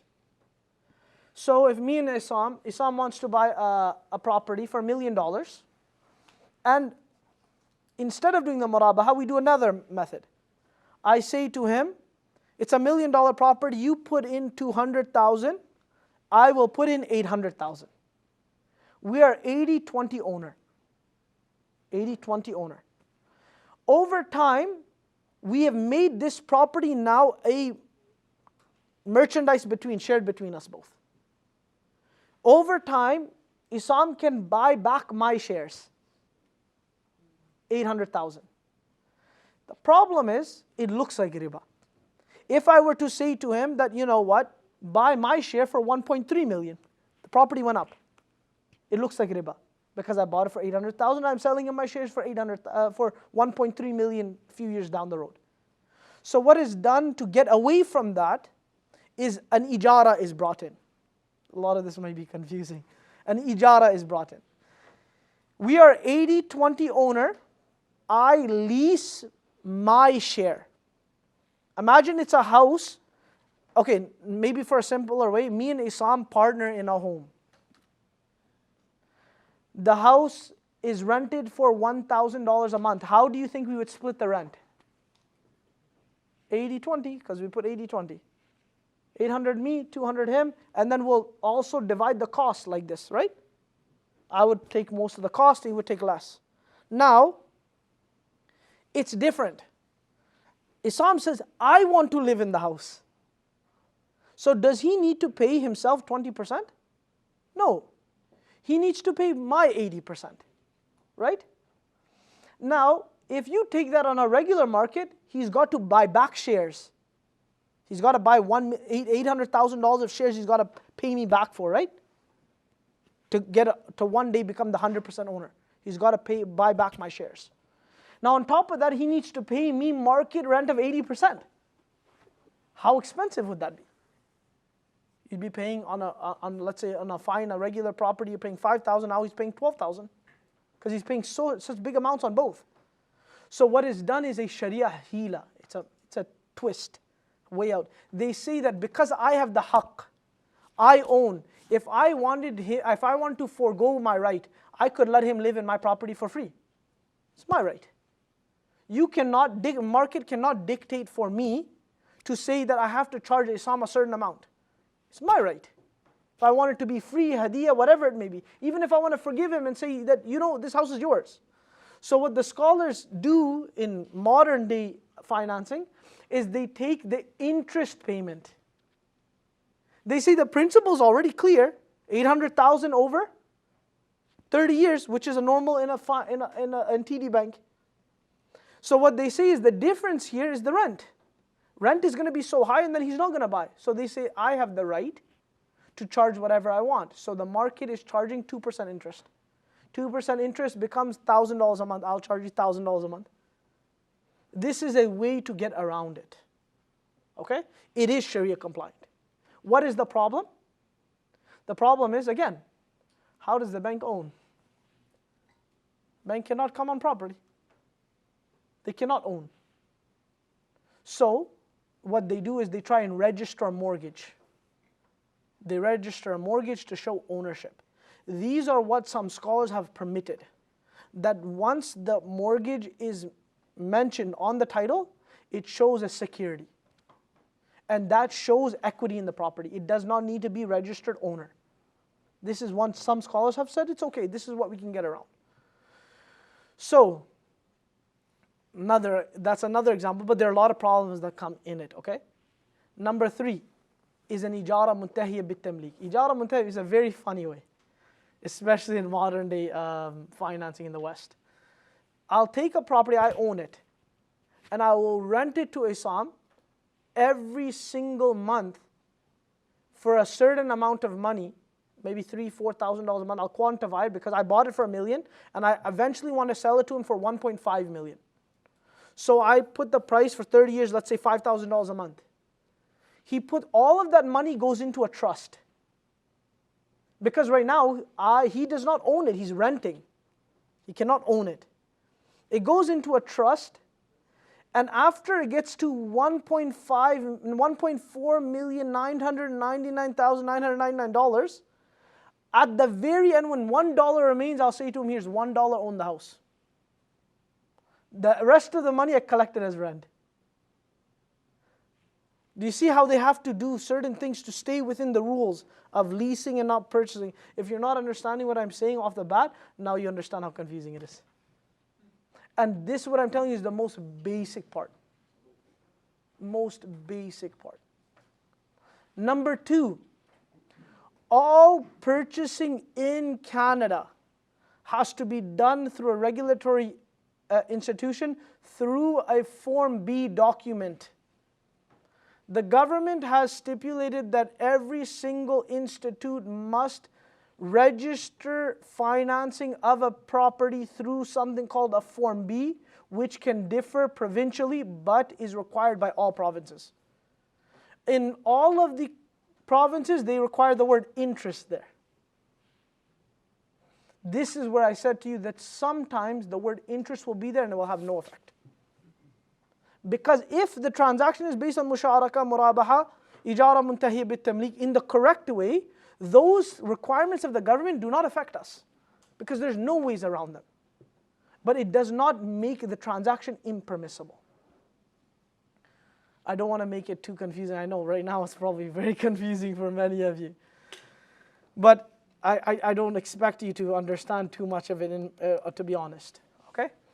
There's a lot of things here. When you look into it, you will, you'll just get more confused. You need to have a lot of fiqh understanding to understand these. These are very, you have to understand, it's very hard to apply. And they're very sensitive things. This is why in Bahrain, they have ayufi. Anybody heard of the ayufi? So that means none of you know Sharia finance. Ayufi is the Sharia auditing organization created by the King of Bahrain with hundreds of ulama across the world. The Ra'is al-Majlis is Mufti Taqi Uthmani, and the Naib Ra'is Nizam, Sheikh Nizam Yaqubi. These ulama in the hundreds have regular conferences every year where they audit and they build standards that are required for Sharia financing. Okay? It is the golden standard. In this golden standard, there are hundreds and thousands of ulama that attack them. Okay? Even though there are hundreds and thousands of ulama that have done the research. So it is a very, very complex thing. Okay? Whenever somebody wants to know about this stuff, I will try to educate you. Okay, but it's not as easy as this course. Yes, brother? I have a question, which is, like God told us that if we're in a situation that it's hard for us to do what the Sharia says we can. Like for example, like let's say if I want to buy chicken, for example, like I'm on a place and the only thing they sell is chicken, like in the whole of Canada, and there's no halal chicken, and it's permissible to eat non-halal chicken because like this is the only option, right? So Unless there's another option. But I'm just Yeah. saying, like, Ittirar, you're saying ittirar. yeah, exactly. So let's get to housing now for an like, Oh, good question. That was actually, I was going to come into that. So I was going to say, at the end of the day, there are different fatwa that exist. Ittirar means somebody is in need. In need. There is dire need and there are things that are a basic need. So some of the ulama that have said that you cannot buy property unless it be cash, they have said that it's not ittirar. If you can rent and survive, you'll survive. Okay? This is the opinion of many ulama. There are some ulama that have said no, there is a need, and one house, whether it be through riba, is permissible. One house, as long as it's not investment. This is another position of ulama. There are some ulama that have come in between and said, you are allowed to buy the house if your situation requires it. Meaning, renting is not suitable, doesn't make sense for you. You have 8 children, and nobody's renting to you. Or the places where you live, there's a lot of racism, so people don't want to give you the property. You need to buy something on your own. Those are what we call, they come in between, they say there's some shurut. There's also an understanding that ittirar need, differs. The qaida fiqhiyya, the rule in Sharia is that al-hajat tunazzalu manzilat al-darura. Needs, basic needs come under the condition of dire need. Basic needs. If a basic need, without that basic need being fulfilled, there is a lot of mashaqqa, a lot of difficulty that can come into your life. This is where scholars have said it is generally permissible for one house. On this understanding. Because, for example, a car. You could bus. You could SkyTrain. All of you are students, you probably have. Right? A lot of you have for maybe, all of your life, but your parents don't. Right? They drive. But you could do it. You're able to do it. So you could prove to them that it's possible. Right? Would we say that no Muslim is allowed to have a car unless there's a dire need where their bus would take 3 hours to get there and they would never have any time in their family and this is a dire need? Don't say that. Because we say al-hajat tunazzalu manzilat al-darura. These are basic needs. Without them, their life becomes very difficult. That's where those scholars under that premise have stated that one house is allowed. The other ones have said that no, the haja is sufficient through renting. And they have said that it's not allowed. It goes back and forth all the time. Okay? All the time. Everybody's situation is different. This is why I believe that everybody should speak to a scholar when they come to that point. Because there are cases that I have seen where people were capable, they were renting, they took that position, and now they're regretting and crying over it. And now they're too late. Right? So there is a lot of fiqh that needs to be understood. Fiqh al-nafs. You need istafti qalbak. Nabi Sallallahu Alaihi Wasallam said, make sure you ask yourself what to do. You take account of yourself, and you ask ulama if you don't know. So this, if you can do these two things, then inshallah, whatever your position is, you'll find. So I was doing Sharia financing. One brother came to me, very wealthy Egyptian brother. He came to me and he said he had already millions of dollars. He was buying properties, flipping them. He was developing them for millions of dollars, all cash. He came to me, he said, you're doing Sharia financing, it's halal, why don't you help me, I can do more business. I said, brother, you don't need to. He said, no, but I could do more projects. I said, brother, you're making millions of dollars. What do you mean? You don't even need to worry about this. Unless something is so good, it is in its purest form. Makes sense, you can say, okay, it doesn't matter to me, like I have no doubt in it. I said, even if it bothers you a little bit, why would you do it? Other people, you can make an excuse for some people. But when you're making millions of dollars, everything's already cash, you're living, you're successful the way it's going. There's no need to push yourself more. So there is, there's a place for everything, okay? Like I said, ask yourself and speak to your ulama. Yes, brother? Okay, speaking on the same thing as well, I understand this, but if you want to make, as you said, like, you want to be successful and you want to invest in housing, what's the option here? Not many options. There are, every option that I have seen, there are ulama against it and for it. Every single option that exists. Whether that be private liquidity I've seen. I have seen senior ulama agree on something and senior ulama attack them. If you're looking on something that, everybody's going to say, yeah, go and do it. You're not going to get that anywhere. If you want to go and look into it and you want to say, this is my situation, best thing is you speak to somebody who's involved in that. Somebody who can look at your situation, sit down with you and say, this is, what you're thinking in your mind, and then we can guide you accordingly. But I can't say for everybody there is a solution. There is not a solution for everybody. Unfortunately, there's a difference between being hard, like you said, investment. This is not hard. Right? You can do other investments, right? So the discussion of even investments is more strict than it should be for residential housing. Yes, sister in the back, she had her hand up.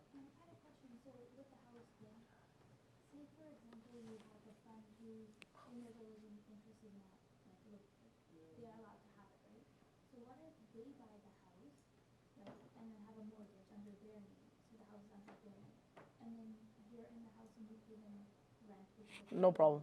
Yeah, that's fine. If you're not owning that property, you're not paying the interest, you're paying rent, it's okay. If that's a precondition, no. Yeah, then anybody can gift you anything at that. So, let's say, for example, you want to purchase a house, right? And then you have an option to do murabaha, for example, or you have the full amount to pay for the house. Is it the safer option? But then you also have a chance to invest that money in something halal. So is it safer to choose murabaha, so you can use that part of the money, do investments, make money, and then pay it back to your, like in certain parts? If the murabaha, and I understand, if the murabaha, musharaka, ijara, whatever it is, any of the three, are done correctly, there is no harm. If they are done in a way where there's a lot of exceptions that are required, like done in the West, then I would say that you need to sit down and think about that situation. But if it's a pure form of murabaha that is done in Muslim countries, that there's no harm, then you can do whatever you want. Yes? Can you go into the penalties? Oh, yes. Let me just answer the question, then I'll go into that. Okay, yes? From a business point of view, if you have a business property, not residential, you as a business owner, and you have a separate entity, you're not even buying it, it's an entity buying it, let's say. Yeah, but you're still owner of the entities. Okay. Same. So it's the same thing. Yes, sir. What do you think of manzil, because they offer muraba and musharaka, right? Manzil is good, but it's right now exorbitant. They are following Ayufi standards. They're not backed up by Ayufi directly. They're following Ayufi standards. They do good work. Everything there's fine, but they don't have liquidity for people. So it's really not. First of all, it's not an option for anybody outside of Ontario. Number one. So it's never an option for anybody in BC. Number two is there's a huge wait list. They don't have enough liquidity. I think they only did like 3 or 4 deals in the last 3 years. So it's like it's not really available. That's why I say there are problems. Like it's just not working for people. I guess they're just doing it slowly, Right, that's all. That's how it works. There's another company that came up recently that one mufti in Montreal that I know personally permitted, but they're charging 8% interest. So it's very hard. Not interest, they're charging 8%, but Sharia financing method, but 8% is very expensive. Somebody had a question, yes? When you talk about like ittiba or like stafti qalbak and stuff, I mean, how can like people will like easily fall into the ittiba or This is why I said istafti qalbak was'al ahl al-ilm. Both need to be done together. and for that al-ilm part, we know like we live in a time where we know that there's a lot of scholars. You should always go to the scholars that are involved in this industry. If you go to ulama that are not involved, that do not know all the, they don't, not even from the Sharia side, they see the harms from a practical point of view because they deal with it. You should always go to those ulama. There are ulama that are involved in finance. Even me, myself, I would not go to any ulama, even I know they're very intelligent people. I do not speak to any of them about these issues because they're not going to provide me, with true insight. So I think that's important. Yeah. So istafti qalbak. Remember, istafti qalbak, you have to have some discipline there where you're asking yourself, but you're also saying, okay, I'm asking, very reputable ulama, and I can trust these people. If you do those two, then no, ittaqillah mastata'at. You don't have to worry about no sin beyond that. Inshallah. Yes. Have all the ulama actually agreed that murabaha and all the second other two that you mentioned are 100% halal, even though Those, banks in a way that interest them? so those three methods, all of the ulama unanimously agree that they are Sharia methods. All of them disagree on the implications, the application of it. What if they have the niyyah of acting as a loophole of interest? Because no bank can exist. No, see, this hila, this concept of being a loophole is separate. The actual existence of the aqd, the transaction, murabaha, musharaka, and ijara, to reject them is to reject Sharia, because these are found in Sharia. So no one rejects those. What they will say is reject the hila, the methods that are used. This, yes, is up for debate. But none of them will reject the actual existence of these uqud. Yes? One last question, which is, from what I'm hearing, Islam makes it so hard to be successful these days. Like, it's not only with housing, also with stocks, with so many things. Like, because Yeah. it's so difficult to find the stock that's halal and actually makes you profit. Brother, I'll tell you one thing. I've been in this industry for a long time. You only see that when the capitalism is on your side. Right now, when capitalism is on the side, you're going to say, Alhamdulillah ala Islam. This is my word to you. When we look at our losses only, then we will say Islam is putting us in that loss. When the market hits as it is going right now, where people are hurting to pay, then you will say, Alhamdulillah ala Islam. You have to look at both aspects of it. So Islam rather protect you than hurt you. And this is the way of Allah subhanahu wa ta'ala. Allah is not there to do dhulm on anyone. So His rules will keep you alive, but they will not hurt you. Okay? You can, it is possible. You just got to look out of the box, learn. Like I said, everybody, if they want to do it, there are options out there, but it's not as simple as me saying to promote something for everybody. It's a lot of fiqh that has to come in this. As for gharam, penalties, it is impermissible to charge a penalty in the case of a delayed payment. This is haram. It is haram. It is interest, because you're charging for nothing, in lieu of nothing but delay. And we said time is not a commodity that we say buy and sell. These scholars have allowed, like Ayufi has allowed, that it be charged but not be profited from. The reason why is also legal things. There's a rule in Canadian law as redemption, the rule of redemption. If you choose to buy a property through the bank and do not pay the bank, if the bank does not charge you interest, you will keep delay paying.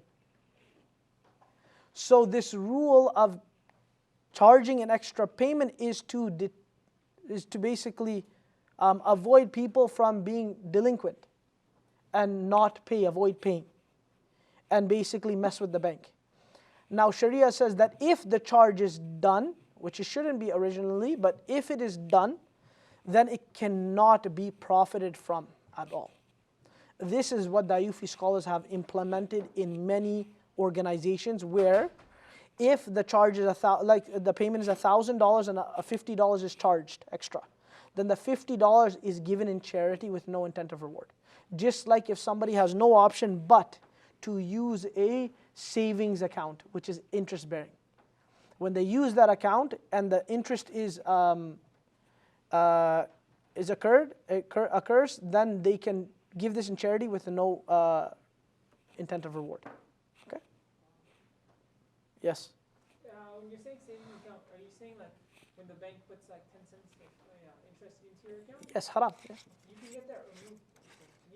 Can you or no? Not in a savings account. Many of them won't, but there are places where they only allow you savings account. So we tell people, oh, do checkings. You should not be doing it. It's better to have a checking account that's free. What about a situation where you have to pay a penalty? For example, if SFU, your deadline passes to pay tuition fee, every month they charge you 2.5% interest. So am I allowed to pay? Basically, I don't have any other option. But Yes. So this is the same with student loans.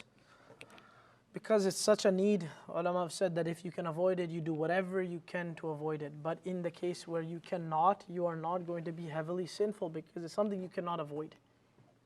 Like in student loans. But you should try to avoid. Yes? If I'm not mistaken, recently they have removed the interest at all. Completely, or do they, or only if you're paying or something on time, certain amount? Oh, yeah. But still, some countries still have it. So even them, they people still need to study, and most ulama do not have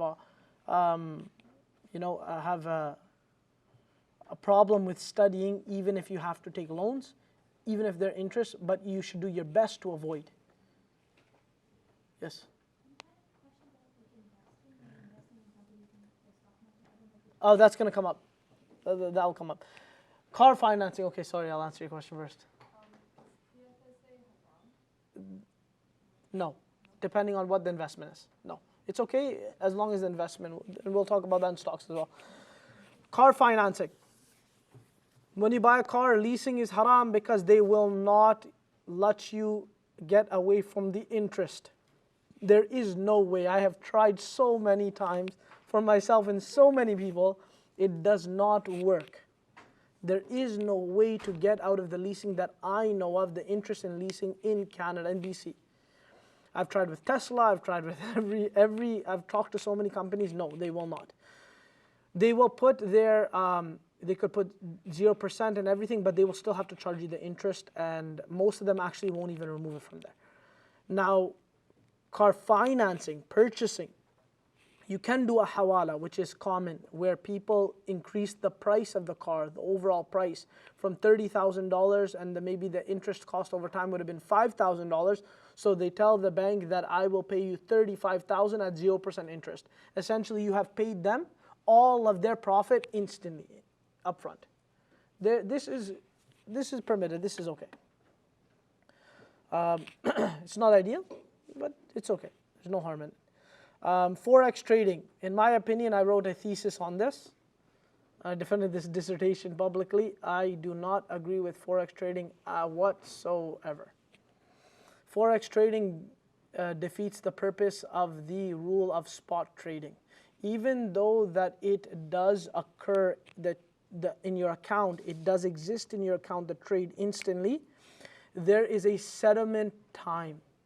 Settlement time.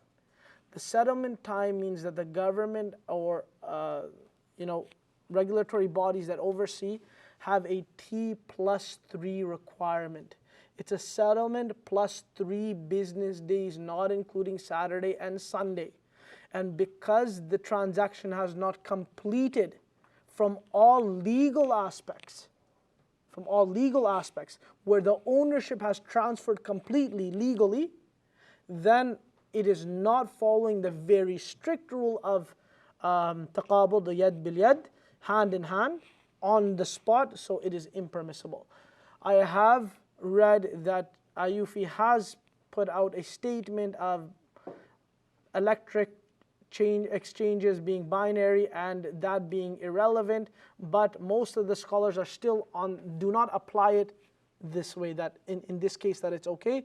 They are more speaking of more general transactions, not in forex trading. Okay? So there are some ulama, like I said, there's always going to be debate. But that is my position. I hold that position. Forex trading is electronic currency trading. Yeah. No, not cryptocurrency. It could be just, Canadian dollars, everything, but it's on a forex market.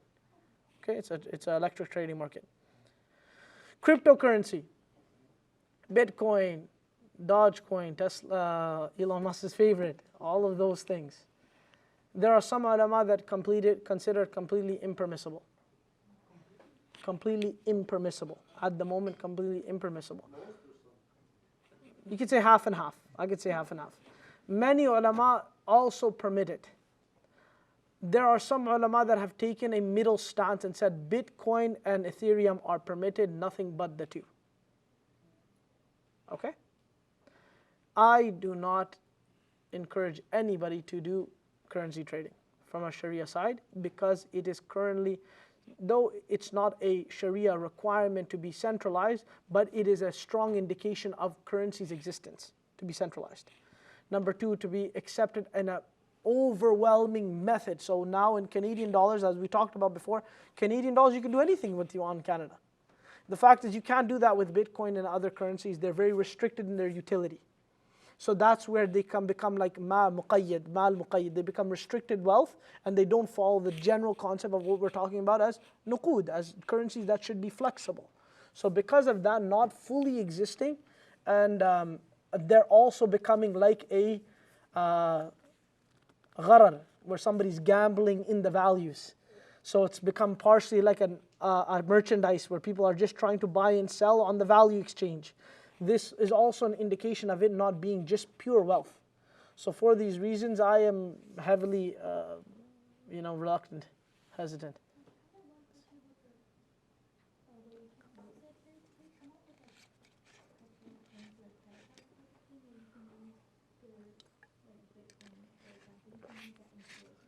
Yeah. So still, because the card part is like they're trying to mimic or resemble the method of a credit card in your bank account for your regular currency. However, I still find that because the currency, there's problematic in the usage of that, or the Sharia application of that the credit card thing would follow the same, it would follow suit. Any questions on the crypto? Yes.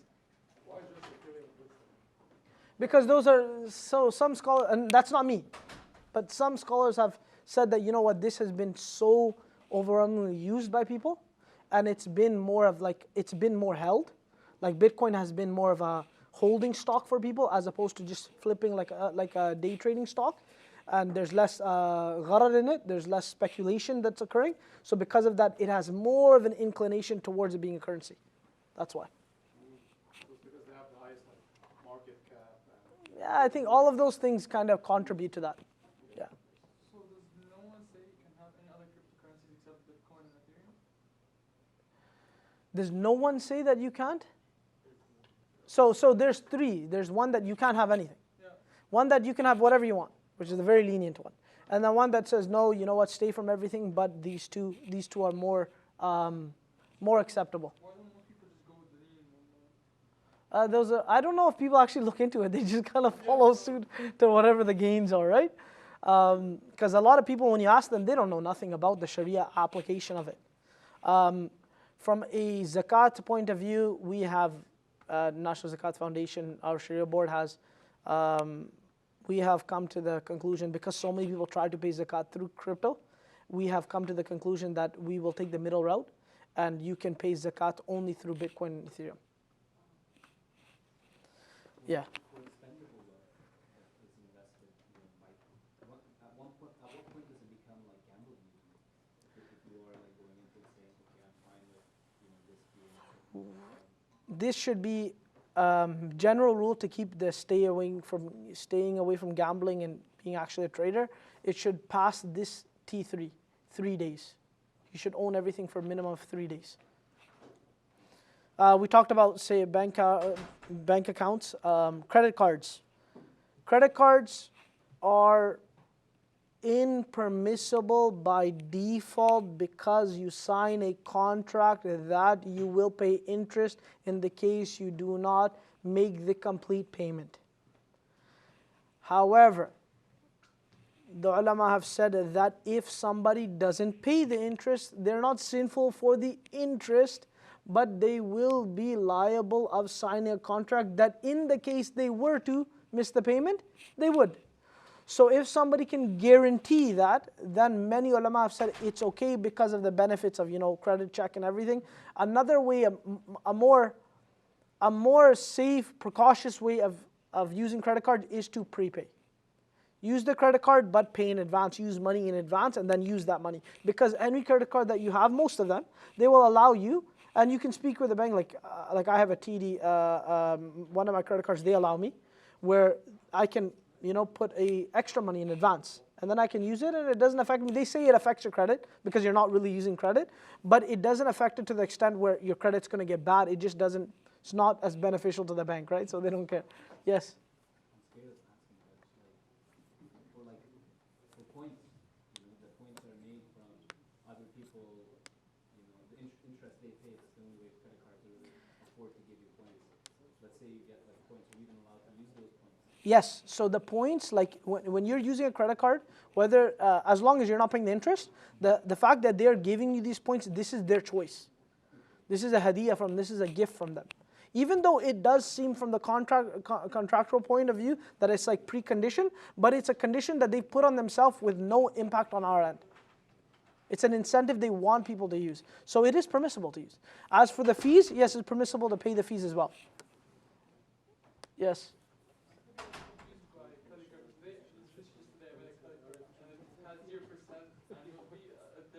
That's a 0% annual fee. There's a difference between, and usually it's about 20%, $19.99. That is a monthly charge if you don't make the full payment. You can get credit cards that you don't pay a fee to have them. So you don't get as many benefits. Because you get benefits from having a credit card and using it. Then there are fees that you pay like $100, $500, $600, where you get more benefits, travel points, all of these things. That is separate. We're talking about the month-to-month usage. If you don't pay it off completely, then they charge you interest on that. Use money that you don't have, right? And yeah, you don't pay it back. Yeah, that's great. If you're paying it off completely right away. Yeah, if you have auto deposit where it transfers it from your debit to your credit account. If it's the entire amount, that's even better. Yeah.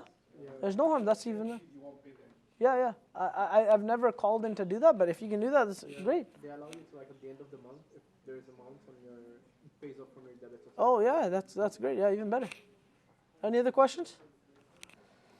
Stocks trading. We're trying to wrap it up quick, guys. Oh yeah, you guys haven't even had samosas, right? It's okay, they have it after. Okay, day trading. I do not agree on day trading. Stock trading is you are buying into the equity of the company. You are purchasing and becoming a partner of the company. You understand this part of it, right? You are not buying into the value of the company. You are buying into you are becoming a shareholder of the company over its complete market value. Okay? When you buy into that, this is halal. The trading of it and what you buy into matters. First of all, it needs to be Sharia compliant. To be Sharia compliant, the company must first of all have products that are not against Islam, like if you're investing into TD Bank. They're interest-based stock. Same if you were to do into a arms dealer, a military-based company. That would be impermissible. This is because it would be engaging in war, essentially, okay? Same with liquor, alcohol, okay? That being said, all companies do make a little bit of haram money. Most of them. The scholars have said that as long as the maximum amount of revenue that is made by the company is 5%, it will be done 15 minutes for sure, is 5% or less, then it is permitted to use. With that being said, now once you have the product being halal and the revenue being less than 5%, if haram any, then the debt of the company must be less than 33%. A lot of companies do not like to use their liquid cash. They like to take debt because debt, what, is good for their capital. They're able to write off a lot of money through debt, right? It's an expense, huge expense for them, a deductible. Now with the 33% or less, which is the opinion of the ulama Yufi board, the third thing is that they want liquid assets to be around 20%. Your company that you are investing in should have money.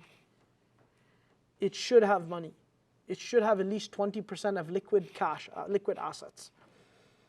So it shouldn't be all completely real estate company. They should have some money there, okay? There is a method of, a formula used. They say net liquid assets versus market capitalization. This is to kind of make sure that what you're investing, the share you're buying, is equivalent to the value. So you're not spending $50 for a stock that's worth $70. You see, because there's now a difference. You're buying something and you're getting something different. So they say that there should be a formula that's applied, and that formula I have if anybody wants. But you usually don't need to do it. There are companies like Zoya. I used to be a part of a Sharia organization. I'm not really anymore. Sharia portfolio. In the US, Sheikh Omar Suleiman is there now in the US. He's there in Sharia portfolio. They came here, they spoke to me, and I was looking into their methods. I was with them for over a year. They will obviously go over the stocks as well. So you can do that as long as the stock is permissible. Now stock is permissible, now about trading. You cannot day trade. You cannot day trade. Why you cannot day trade? Because again, it becomes like gambling. It's like qimar. Because it is speculation. You're purchasing and selling based on the value. When you are buying a stock, what did we say the purpose is? You are sharing in the equity of a company. When you're saying to yourself, no, I'm not sharing into the equity of the company, what I want to do instead is share into the value for moments. To see the exchange of the value and then sell and profit off this. Then you are not really being an equity investor. It is against the topic, the actual concept of equity investing. Number two to that is that there's a T+2. Just the way I said in Forex trading, there's 3-day settlement. In stock trading, there is a 2-day settlement. So that is also a problem. It's not as serious as Forex trading because this is not currency in currency. This is buying into the stock. But still, it is problematic. With those two things in mind, there are some ulama here that that do stock trading and they do day-to-day trading. They say that they hold that position that it's okay. I do not agree with that position. I think it's becomes gharar. They'll probably be upset when they hear this. Oh no, they've heard it already. And the last thing that I want to go over is jobs. Whatever occupation you're going into, to know whether it's halal or haram is a very vast thing. Every job that exists, or 99.9% of jobs that exist, have some aspect of haram in them. If you're a taxi driver, somebody asks you, drive me to the nightclub. The job is 100% halal. Now this service that you're providing there in that moment is haram. If you work at Superstore as a cashier, and somebody says, I want to buy this bottle of wine for $15. And you say, yeah, here, and scan it. Haram. So generally, you should try to avoid what you can. Like in the case of taxi, it was very hard for people to avoid because they don't know, right? They don't really know. They can try and avoid, but it becomes problems. Places like Uber now, they show you where they're going in advance. So people have more of an ability to avoid. But in the cases of like Superstore, retail, other things, you don't have the ability to avoid. as long as the service provided is halal, then it is not directly haram, just like if somebody is a teller at the bank. I am of the opinion that if you are a teller at the bank, there is no harm because people put in their deposits in a checkings account and it's thousands and hundreds of thousands of dollars and they're charging fees and there's no harm in this. It's 100% halal. But if you were to go into the position where you are lending and charging, sales on lending, these things, now your job can be haram. So all of these things to keep in mind, there are a lot of jobs that people think are halal that are haram, and a lot of jobs that sound haram that are halal. Okay? So whatever you want to do in life, you should really think about what I'm saying. Ask an imam. Because there are many people that I have met that have done jobs. I know a relative of mine who has been doing a job for many years. And he went to an imam, and the imam, he was doing a haram job. He was doing a haram job, and he knew that was haram. He left, and he did something else. And the imam told him it's halal. The imam does not really know about Sharia, these aspects to detail. And he asked an imam who was not even like a mufti or alim. Is more of just an imam, very respected, has some knowledge, but not to the extent that's required. He told him it's permissible, and it is not permissible job. It's not permissible job, so that person is now stuck in this job because now their livelihood is on this. They did schooling for this. They got their master's degree for it, right? And they're stuck into this job. It's hard for them to get out, and this imam told them it's permissible. So that imam is now wrong, right? Especially if in the case where the imam is not doing ijtihad. They don't have that knowledge. They're speaking without the right to speak. One is the imam is giving ijtihad and he's saying that, no, I've studied this and this is okay, or it's not okay. That's different. But when somebody is not going to the right people, then yes, you can make very slippery slopes. Okay? That is all. Any other questions before we end? I think we're good. Alhamdulillah. Yes. I have a question. Can go back to stocks. I just want to confirm. Yeah, sure. So if you buy a stock with the intention of keeping it for like 5-6 years, for some time, and then it passes all the Sharia stuff and everything, is it okay to keep holding to that stock? Yeah, of course. Okay. Yeah. What's the ruling on NFTs or digital assets? I don't agree with them. No. I do not consider them actually, like they're even worse than Bitcoin and currency and cryptocurrency. I just remember something. How reliable are online tools to check for if something is Sharia compliant or not? Zoya is very great as long as they follow. My opinion is people should follow Ayufi. If people follow organizations that follow Ayufi, then those ulama are huge. They're giants. What is called Ayufi? I think it's AAOIFI.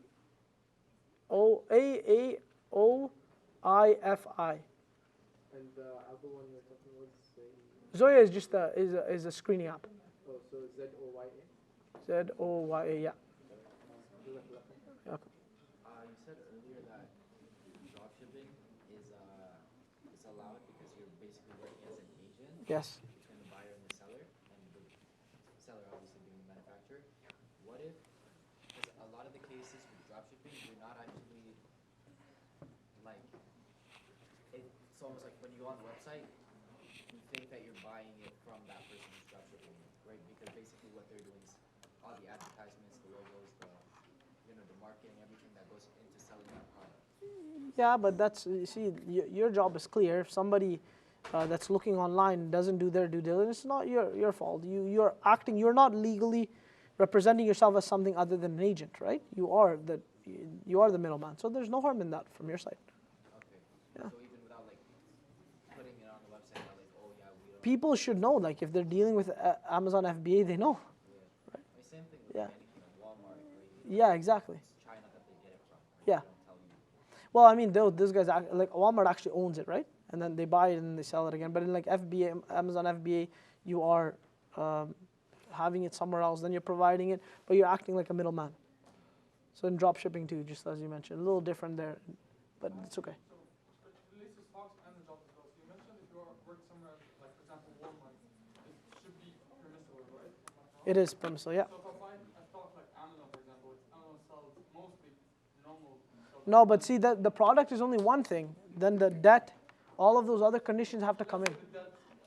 Everything is good to go. Then yeah. Just a product. That's what I'm asking. If Amazon has a product only, Yeah. is it permissible to buy like invest in Amazon? Since it sells halal, lots of halal stuff, but some haram stuff. Yeah, so as long as on the financial statement less than 5% of the revenue is haram, 5 or less, then it's okay. Yes. Well, either you go through the screening companies that go through all the products or all the stocks, or you do it yourself. Yes.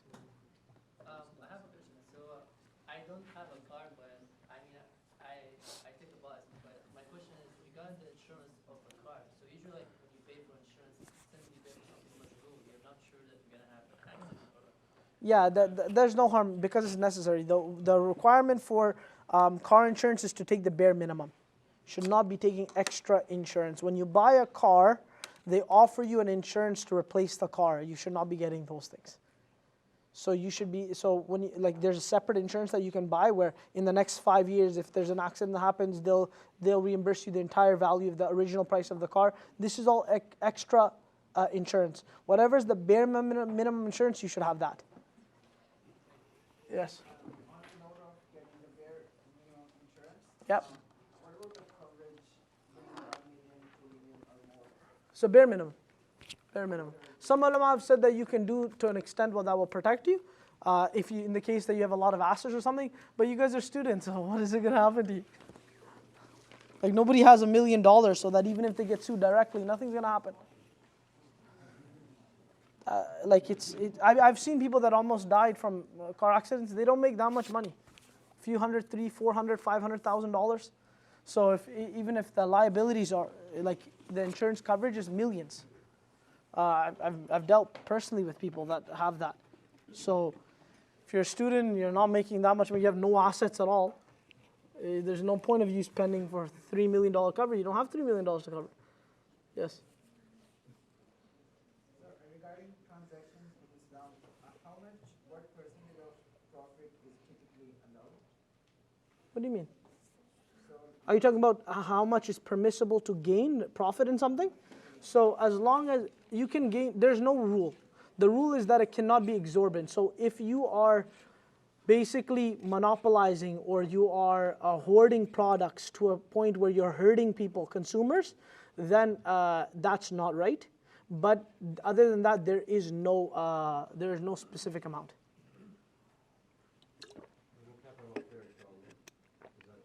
Oh, sorry, what did you say? Yeah, my head's hurting.